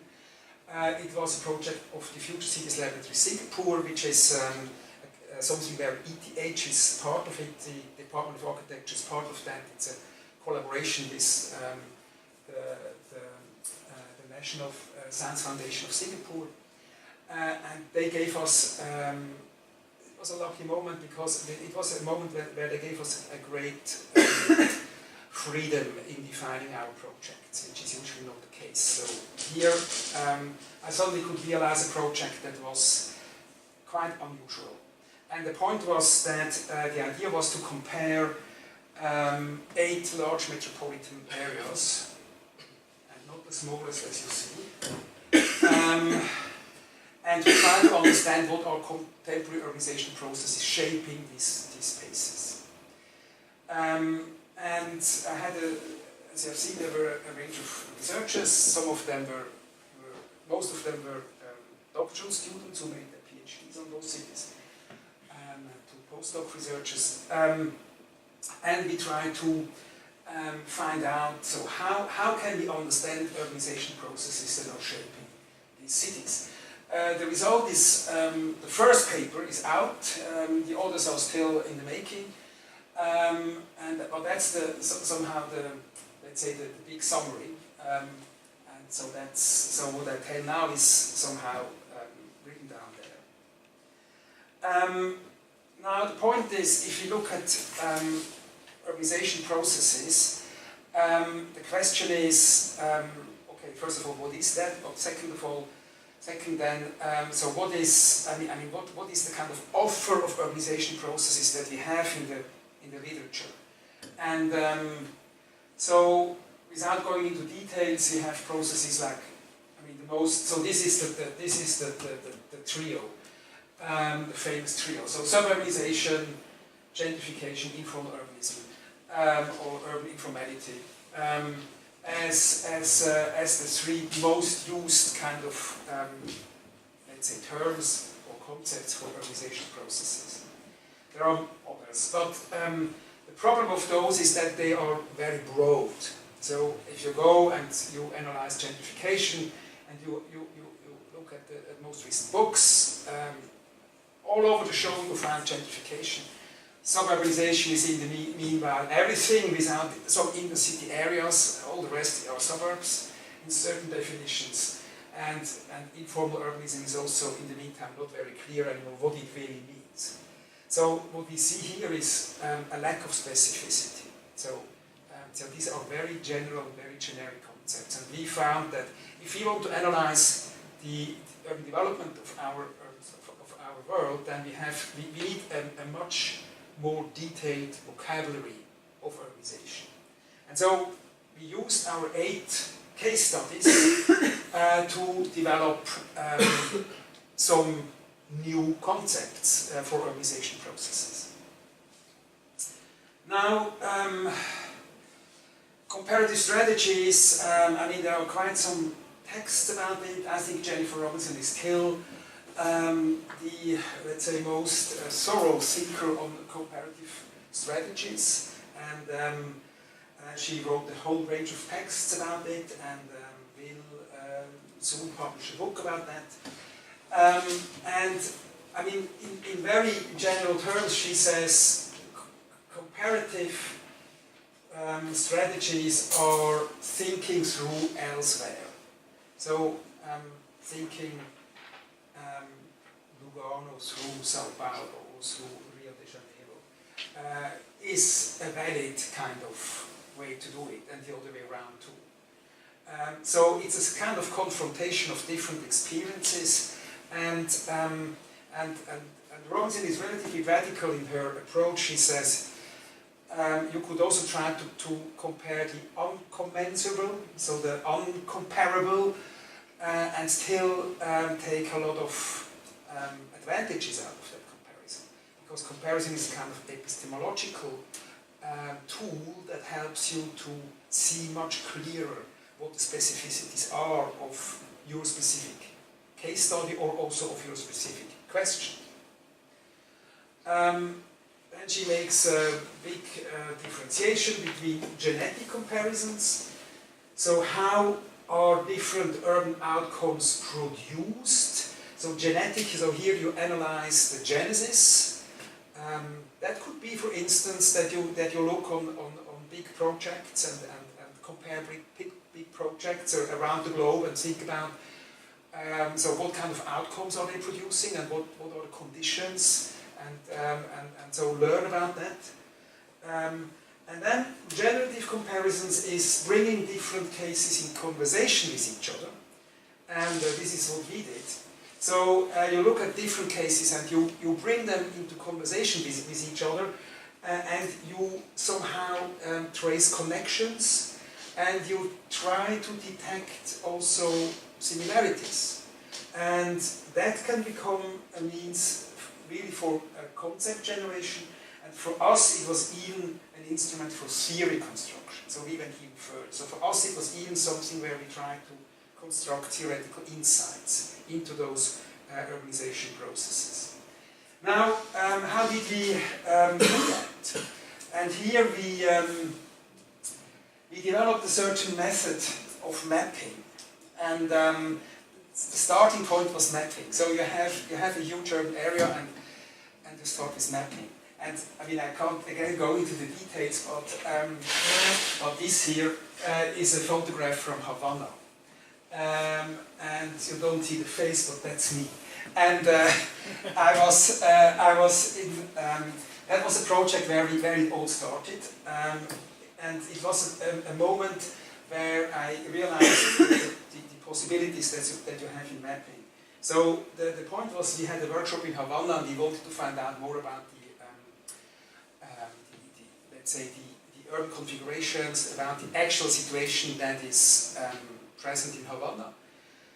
and there were also almost no data available for that. We were, in that workshop, were important people, planning officials, senior researchers, professors, somehow the crème de la crème of urban researchers and planners and architects in Havana. And in that situation, I had the idea that, okay, so we don't have data, but we could generate data, because we have all the specialists around the table. And so we started to map all sorts of things. So one of the nicest maps we did was a map of socio-economic differences in Havana, which officially don't exist. So there's no data available, no income statistics are existing, because officially almost everybody has the same income.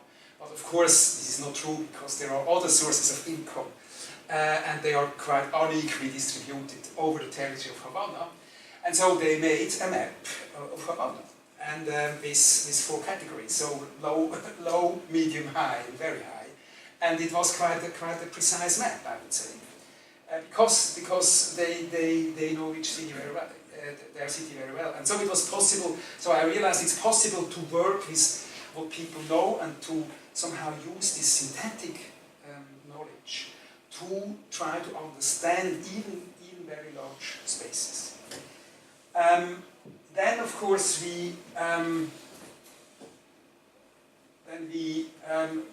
that was a starting point, to have discussions with people that know that know their city very well, and that was the first layer. So a first understanding emerged, and then, of course, the researchers had to go to the territory and make a mobile and multi-sided research with all sorts of methods, like, of course, participant observation, all sorts of interviews with specialists, but also with people living in the neighborhood, and just also walking through the city was very important, or driving, because the cities are, of course, so huge that you can't walk anymore, but driving through the city and figure out what is the composition of the city, what kind of configurations can we identify.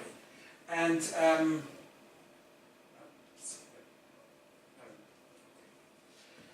so that resulted in maps, in first maps, where we just gave different colors to different parts of the city. So you could say that the exercise was, you can have 10 colors. You can have more, or you can use less if you like. And then at the end you make an analysis of the city. You come back with a whole range of colors, and then we discuss about, okay, what does that mean? What means that green here, that green area? What does it mean? And of course, the first comparative moment is that you compare it with this blue. So why is that green and why is that blue, and what is the difference? And then in a second step, we made comparative workshops where we looked, okay, this blue in Mexico City, has that any similarity with the green in Istanbul? And so we went through, and these were very, very long exercises. So we made about 10 workshops. Every half year we made one workshop, and each workshop was about 10 days. So it was quite, we spent a lot, and we discussed through, okay, we discussed 10 days. So, and 10 times 10 days. So we discussed quite a lot. And then produced maps, and some of them we already exhibited years ago at the Biennale in Shenzhen. And these are just now some examples. I mean, if you are interested, we can discuss maybe later.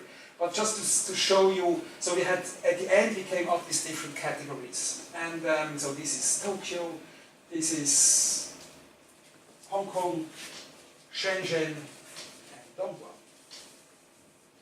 And this is Kolkata, and this is Istanbul, and Lagos, and Paris, and Mexico City, and Los Angeles.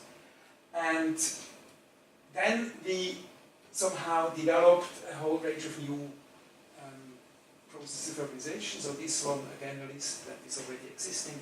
And now we developed some new comparative categories. And I just jump now into, I don't know how much time is left, but maybe very briefly, just to give you a little bit of ideas. So one is popular urbanization.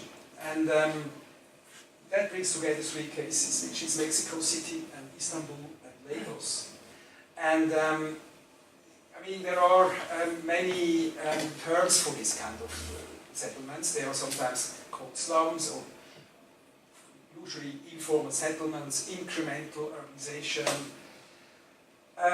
So what we found out here is that they are much more specific, because these are neighborhoods that are somehow were constructed by the people. They were not just informal, but they were so the people living in that neighborhood, they constructed their own neighborhoods. They were responsible for their neighborhoods. So that means there's a lot of collectivity part of these processes. These are complex processes, and they constructed these neighborhoods for themselves. And in two cases, it was very successful. In Mexico City, this is Nezahualcóyotl, which became a very famous neighborhood where you see it. It started with just self-constructed houses. Of course, there was nothing. There was no electricity, no water, no pavements, nothing.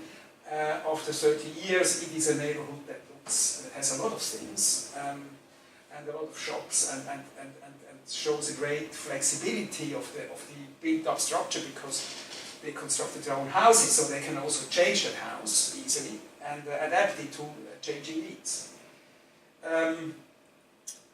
Similar experiences in Istanbul, and totally different experiences here in Lagos, because in Lagos these are only really poor, very poor areas that are constructed like that. So then we made a kind of comparison with another category to make that more clear what we mean is popular urbanization. Actually, I mean a term that we somehow got from the Spanish term urbanización popular, but we defined it in a more narrow sense, in a more precise sense. And so the other one that we found is plotting urbanism, and here you find quite a funny combination of places, which is again Lagos, which is Kolkata, which is Shenzhen, and again Istanbul. And so here the point was, so the majority of Lagos is a way, I mean, is also seen as a slum, and you think this is the same informal settlement as in Mexico City, but it's not.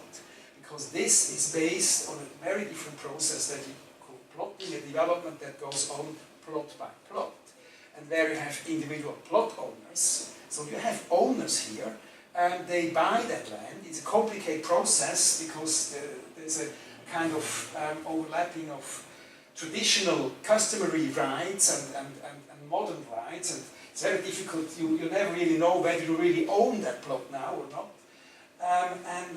And then you construct a house, and then you let out some of the rooms to other people. So it's a strong plot owner-tenant relationship here. So it is kind of a market existing here. So it's a very different process. So market processes are intervening here, and that's the same here. So this is Istanbul, and here. At the beginning it was a kind of squatting, and then they constructed their houses for themselves, but at a certain moment it became consolidated. It was a process of consolidation, and then they started again to reconstruct it and also to rent it out, to sell it. And so suddenly you have a situation that looks like at the end it looks like any kind of neighborhood in a city, like quite a normal neighborhood in a city, and it almost functions like a normal neighborhood in the city. After all the, let's say, all the access to the land is regulated, and it becomes almost kind of normal process. So here is Shenzhen, and that are the famous urbanized villages that are also resulting from a plot-by-plot strategy. And by the villages who construct those houses, but then let them out to migrant workers who come to Shenzhen and Dongguan and somehow constructed this whole industrial empire of China actually is based on this kind of urbanization model at the first place. Today it's replaced. I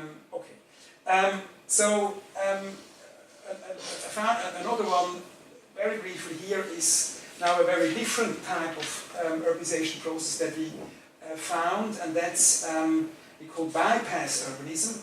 And that is, again, this is Lagos, this is Kolkata, and this is Mexico City. And the point here is that this is very peripheral developments.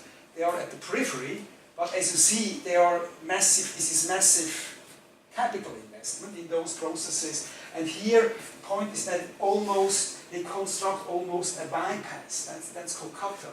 And here is a kind of here is the airport. Here is here is an old new town and a new town, and then suddenly along the motorway, a whole range of condo towers and hospitals and other kind of shopping malls emerged, and at the end you get a structure that is almost bypassing the old center. So like a new city that is constructed in the periphery, but it's not just a new town, but it becomes kind of the new city that replaces the old city. That's the same process in Lagos, which is, so main Lagos is here on the mainland, and here you have a laguna, and here you have a new axis that somehow is again is like a new Lagos that is 30 kilometers long, highly gated, double gated, with toll roads and with gated communities, and then again gated inside, and with a new harbor development and with a new airport development over there. And so kind of the modern Lagos is that here, and that the old Lagos with 80 million inhabitants is just somehow left behind in that process. A similar process, but not as heavy in Mexico City, but nevertheless, again, the process that this is Santa Fe. This is the old centrality, and here comes the new centrality, Santa Fe, that reorganizes the entire western part, which is already relatively affluent, and is kind of organized along toll roads, toll bridges, toll tunnels, and somehow constructs a completely new kind of centrality and its influence sphere which becomes quite exclusive in this western part. Now I come to the last one that maybe brings us back to the discussion we had before. This is about urban differences. So what is the urban? And there are of course many definitions of the urban. Henri Lefebvre once defined the urban as the place of difference. That's the place where differences are coming together. And differences means people. It's always people. People with their different ideas, with their different histories, with their different desires, with their different capacities, their different interests, their different histories. They come together, they somehow recognize each other, they accept each other. This is very important. There might be some clashes, or there might be quite some disagreements and discussions, but the point here is that out of these differences and the confrontation of these differences, something new can emerge. A social innovation can emerge. And that's the reason, that's the very core of the urbanization process, that it allows people to meet and to have even some very unexpected encounters. And that's also the reason, I mean, today this is became a kind of even economic process. So the reason why some places, especially some large cities in this world, became places of innovation is precisely because of these differences. So what we see is also that these differences is a value, and of course it leads us directly to the question of the right to the city, that Lefebvre formulated almost at the same time when he discussed about these differences. So the right to the city is not just the right to get a place in the city, but it's also a right to get access to these differences and these capacities, and to the very, let's say, roots of the urban. And what but what the problem is that these differences can be exploited. They can become part of commodification processes. You can commodify the urban. You can buy and sell the urban, and that's precisely what happens with sometimes with gentrification processes. So that you go to a certain place and why these places are suddenly increasing in value, because suddenly something important or something interesting is going on. So somehow you can somehow commodify this kind of urban qualities. You can sell it through, of course, through the transmission of the housing market and the ground rent. And so this is what we try to figure out here with some examples, and that's not the last one. So where we, for instance, looked at Tokyo, and if you look on this kind of development, if you go, this is Shimokuta. If you go there, you also would find some Starbucks and Pizza. This is classic gentrification. It's not, because all these houses belong to the owners, belong to the residents. So you don't have tenants here. So you can't have kind of displacement of people. I mean, they can sell their houses and they can leave, and they can sell their houses with quite a profit. But they are not kind of evicted, or they are not kind of displaced. Then it would be a free decision. So in that sense, it is not gentrification at all, because it's because the displacement as a key element and the change of the social composition is not part of that process. But it is nevertheless a commodification process, because they started as an kind of a new centrality and off centrality, and then during it was a place of young people, of experimentation, and then of course more and more it became a place where of course this commodification process also went in and changed this entire process. So here, this is one example of commodification of differences.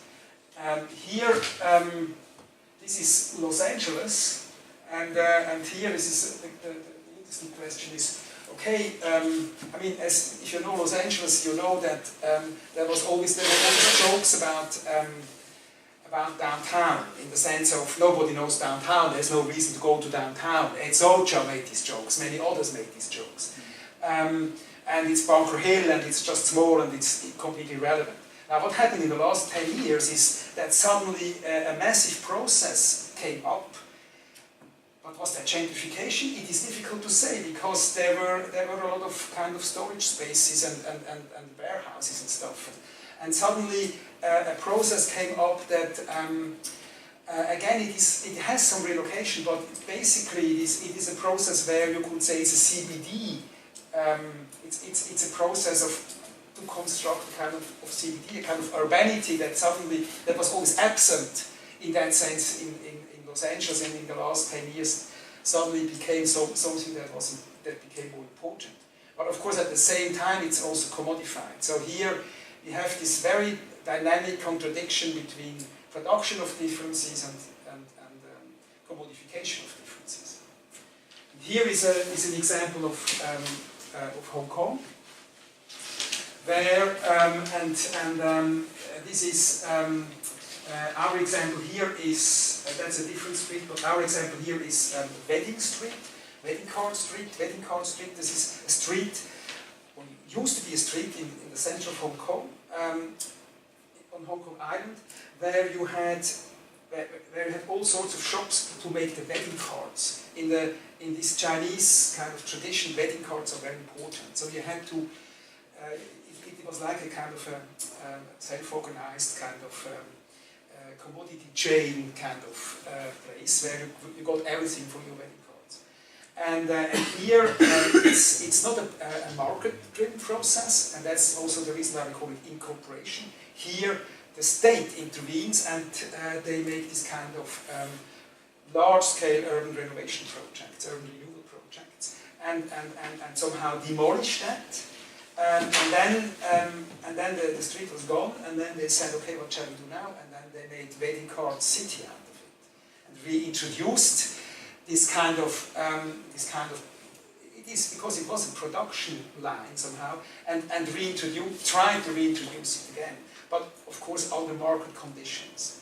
And now, if I may make a link to this question of museums and these large-scale projects, I think the danger here is that because even if they are kind of not constructed, even if let's say the state pays for these buildings, or some I don't know, some sugar daddies pay for that, they are of course part of a transformation of a city, and they have to look quite closely to these processes. Is that a kind of incorporation of differences? So what happens with the existing differences in the neighborhood? And as you showed in the film and also discussed, this neighborhood was full of differences and full of activities and full of everyday life. And with such huge projects, you can incorporate them. So this is the reason I said incorporation, not only commodification, because commodification you would always look for the bad capitalists, but incorporation means you have also to look at all the people who say, oh, we are doing just nice things for people. We are the nice people, and we are the sugar daddies, and we help you and offer you a wonderful thing, a wonderful building or a wonderful place. But we have to look very precisely what happens. In many of these cases, it is an incorporation process. And of course, you have to offer something. At the end, you offer a very smart city, or you offer some spectacles, or you offer some public spaces for people. But then you have again to ask, okay, for which people? I mean, the people that have been there, or you have the debate about the tourists.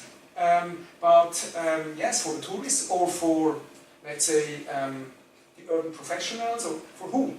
So I think with these tools that helps a little bit to see more precise and to make maybe a more precise evaluation of those processes, and to understand maybe a little bit better what's really going on here, and to have some tools, some instruments with which you could make maybe a little bit more precise analysis. So that is what we try to do with this whole huge project.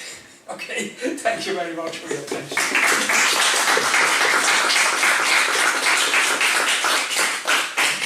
Thanks a lot, Professor Schmidt.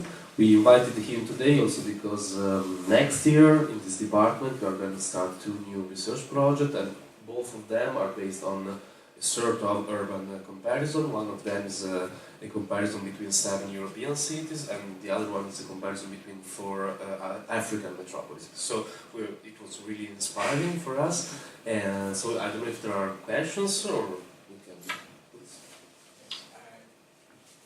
I have 2 questions actually. So the first is related to a notion that Dr. Bignami brought up, which is the notion of institution. So I thought that was a relevant notion in the previous debate in the panel. But listening to you, it looks like, this is kind of swept away. So I was wondering whether this kind of notion has a place in this kind of approach. And the other is, so linking to citizenship. So we're thinking about the problem of citizenships with an S, and so the notion of belonging in particular. And so I was wondering in this comparative approach, whether, for instance, there would be a way to actually build a citizenship in the Middle East or in the Levant, for instance, some remnant of the Ottoman Empire in the past. Based, so there are people thinking about whether the notion of a Mediterranean city has a meaning. So some people say yes, no, it's a debate. But there are certainly historical. There was a time where cities were built sort of in the same way, and so whether there's hope of sort of like giving a foundation to citizenship for the region, that region, Middle East, Mediterranean region, based on a way of living in cities and belonging to the cities the way they are, going from Smyrna down to Alexandria or to Tunis. Well, yeah, what is true is we didn't look on institutions, but you can't look. I think institutions are important, that's clear. It's not to say they are not important, but you can't look at everything. So we have to take a decision. And And what we looked at were kind of all sorts of arrangements, what we call the territorial regulation, arrangements between different actors, how to use the land. So at that we looked very precisely, and I could now go on for hours in explaining all these different arrangements we found. But that's still not fully the institutions. But you could of course, if you go one step further, you would find that the institutions. But that's more kind of it's just how we looked at these whole processes. Now, the other one is of course the citizenship. And I found that interesting that you started with the state citizenship, and of course that is always how we think it. But I think in French we have this nice distinction between le citadin, la citadine, le citoyen et le citadin, la citadine, and the citadin, citadine. These are the citizens of a city, and I think that's a very nice distinction that comes somehow from a certain practice also. It's based on a certain practice and a certain understanding, and I think it's in that sense no incident that the term "the right to the city" was somehow labeled in France. And so if we discuss, if we think about what could that mean, the right to the city, then it would mean that you have a say, that you have something to say on how the city develops. And if you look on these examples, so if you construct your own neighborhood, or you develop, let's say, these kind of spaces that could be commons in a certain sense, where you collectively make spaces that somehow are for everybody who participates. Then we could think on a different way of citizenship. That citizenship that is somehow given by participation, and as an idea that everybody can participate. So you don't need a passport. You don't need to be a citizen of that country, but you can be a citadin of the city and participate. So that would mean you really participate on the process of urbanization. And that's a totally different understanding than you elect a mayor, and then this mayor makes some nice flagship projects, and then you elect the next mayor, and then the next mayor also brings some nice flagship projects. But that would be a very different kind of understanding of it, that you really have all sorts of ways how you can participate in the neighborhood, but also, of course, participate in large projects, and to think about how would large projects look like if they have had to go through a participation process, and if people would have a say on it.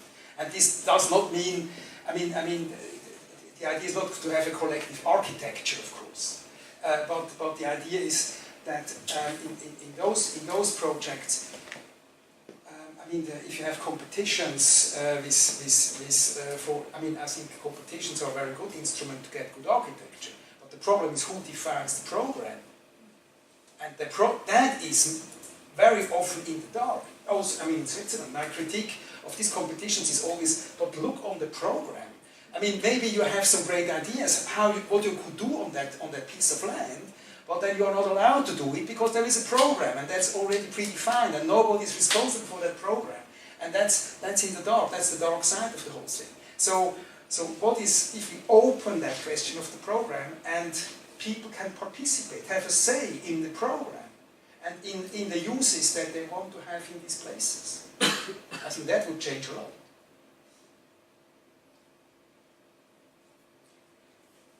Thank you very much. I wanted to ask you, so when you talk about these urbanization processes, you can see quite nice this dialectics going on within each one of them, and you showed some of them quite nicely. I was wondering, how do they interact with each other? How do these different processes that you now showed interact with each other? And relating back to your notion of specificity, these different types of interactions, do they create different cities? Or can you say something of the productive force that they have, maybe inner interactions? Yeah, that's complicated.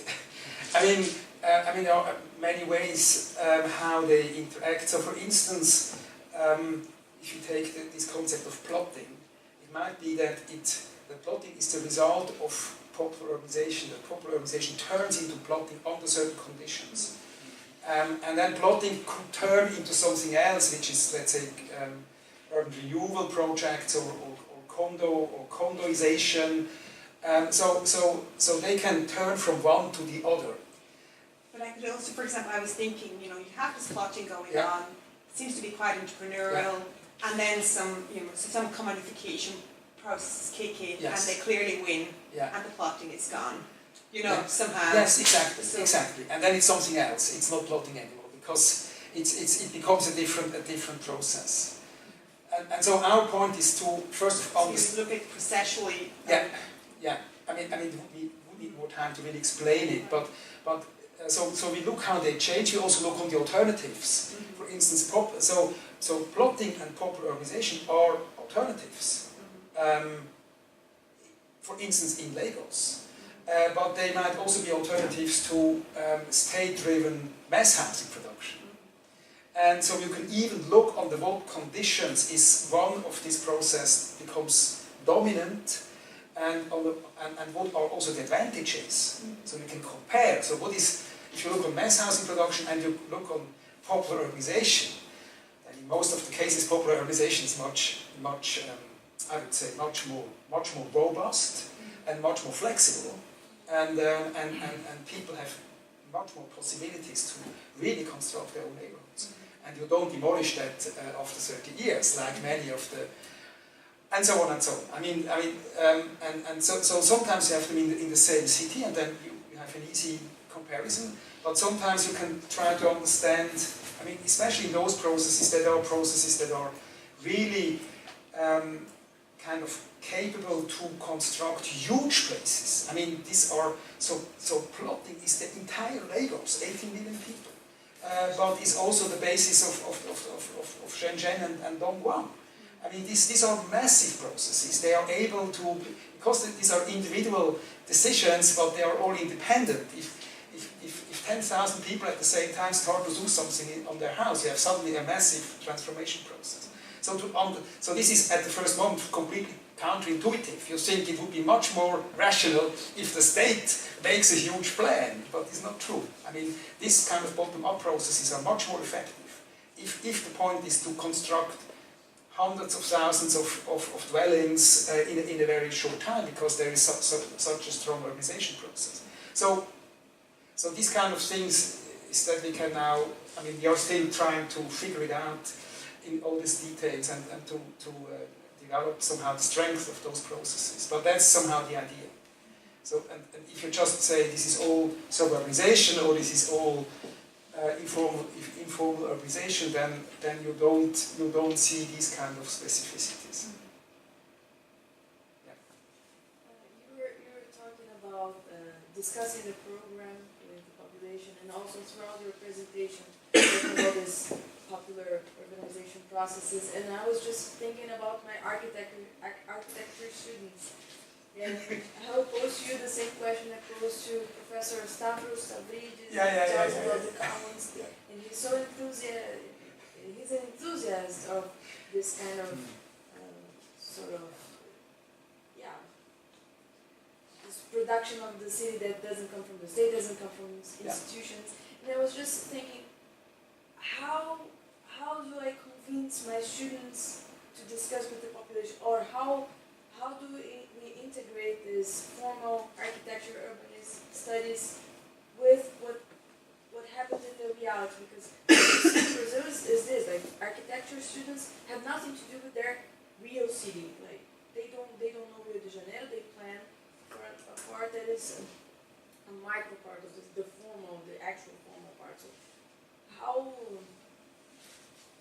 to bring this level of informality to the formal formation of urban professionals and architects? It's a battle. It's a battle. I thought it must be easier in Brazil, because in Zurich it's so difficult to find students who are really interested in this kind of, I mean, they all want to make nice projects and they want to publish them in some nice magazines and stuff. Yeah. So yes, it's a battle. I teach in a private university in Rio, so a lot of my students, they look like your students probably. They live in the wealthy neighborhoods, and actually they have a lot of conflicts with a lot of students that have scholarships, so they are from the lower middle class strata. And yeah, in class we see those conflicts because those students that are arriving now at this wealthy university, they're bringing. I maybe in the future with this new experience of people that lived in favela and studying architecture in this private university, this will bring. But yeah, it's a battle. They don't see these in the city. They don't go to this part of the city. I mean, it could be something that. I mean, the point is that architects can really contribute. They can really make those designs better. They can. Yeah, exactly. And I mean, the good examples, for instance, of popularization, or even those examples where there was an original planning. So the famous Nezahualcóyotl in Mexico City was actually originally planned and has a very, very clear street grid. And they even had something which is absolutely genial, which is they had plots in the middle of their large kind of blocks. They had plots that were not meant for that they kept open for communal use. And in those spaces now you have even a university, you have churches, you have also hotels, you have even a zoo, you have all sorts of things that suddenly are possible. And so there was a planning behind that. It turned then in a totally different direction, but the planning survived, fortunately.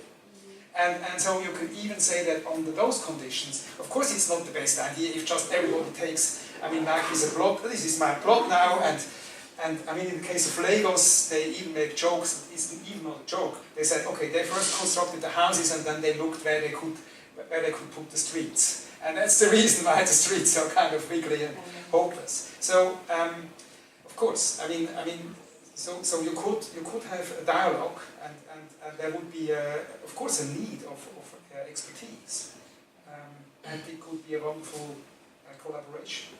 But I mean, the role models are completely different. I think that's the main problem. Are there other questions? So thank you again. That was long. And here there is a replay for everyone, and thanks for participating. And